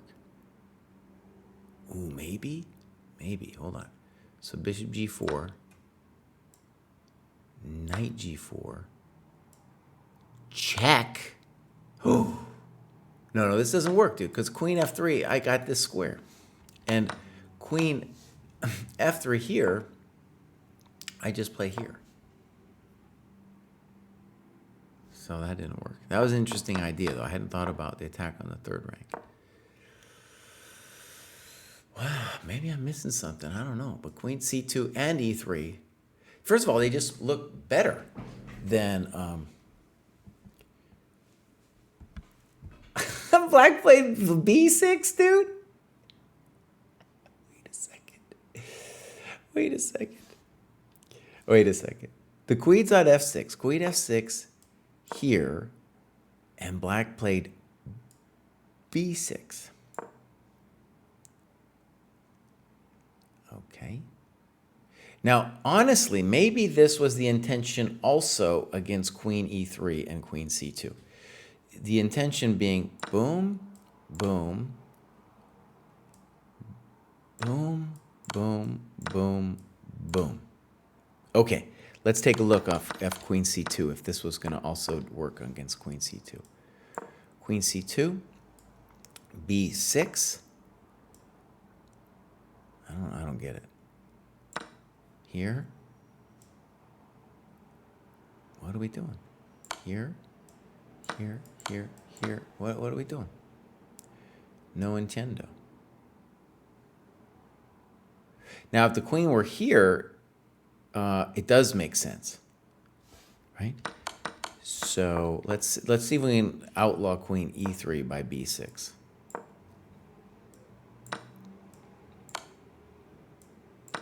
Right? That's this one. That one makes sense. All right. So was there a grief with queen c2?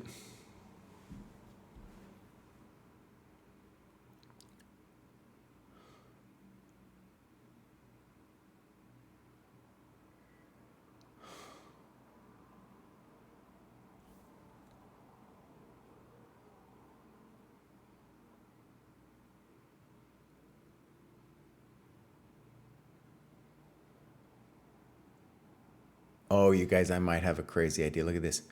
Queen d4 takes queen e3. What?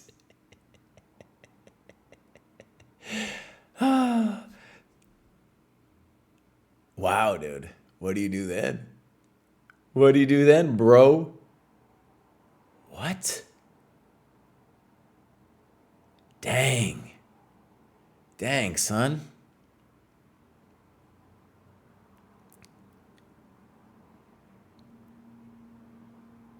No, knight g4, it's over. Check. Mate. That's not quite mate, but that's close enough for me.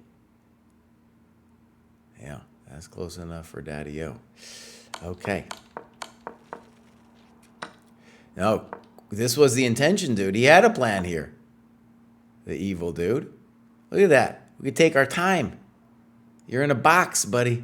You in a box.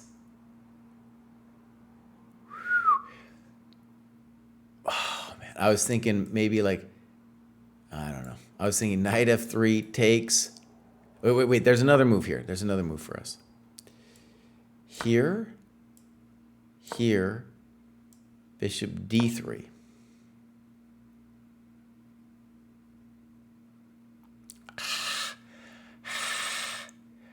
I don't know. Maybe we survive.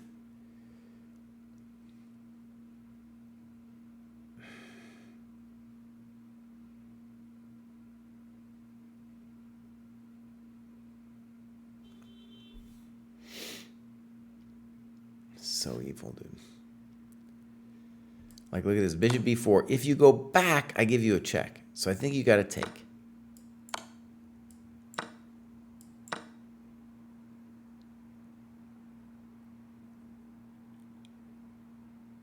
Oh my God, dude.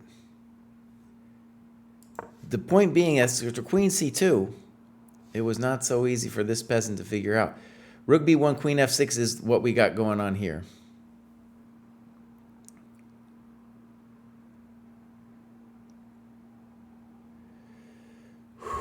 did we have another idea after this? Okay, so it was, I think we all felt Queen C2 was the bows, as they like to say.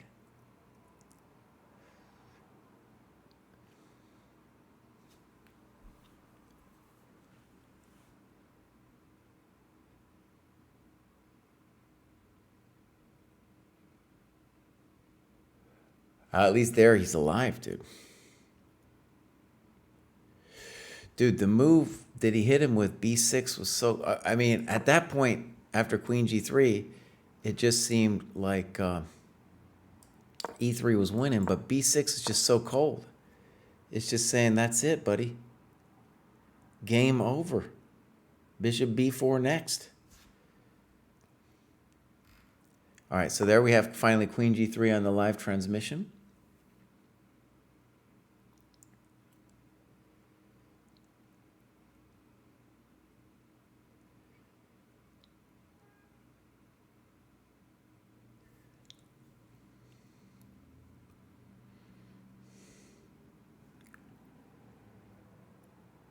Oh, and he just said something nasty, dude.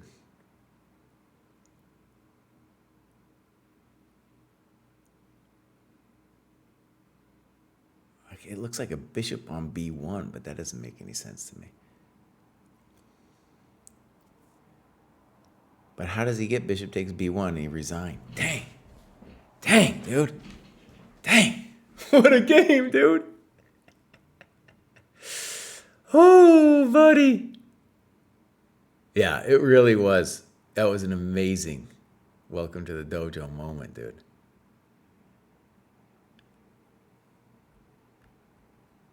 Wow, man. That was beautiful. Yeah. Now, when I make this video, should I use the computer or not, dude? I kind of think I shouldn't. I kind of think I shouldn't. Yep. Big Mick, dude. Dang. Dang, dang, dang.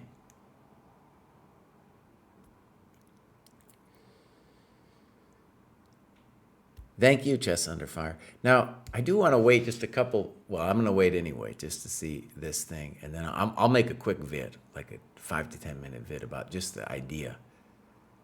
Because it was beautiful, dude. That was next level chess. Yeah, I'll give my GM.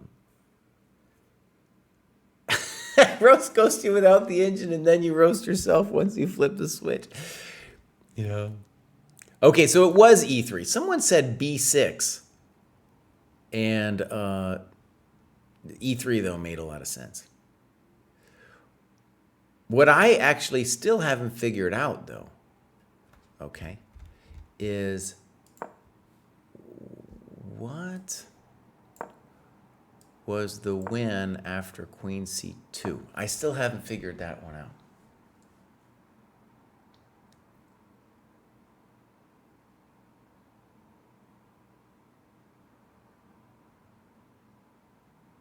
Wait a sec. Maybe it goes like this. Here, here, here, here. Check first. Check first. Because there's no rook B3, right? But he's got king B2, bud. He's got king B2. What are you saying? No. So no check. So there's this weird queen E3 thing. Then bishop D3.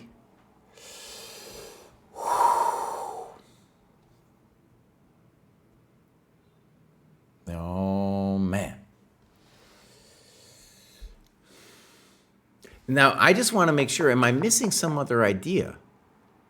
Because the thing about it is like,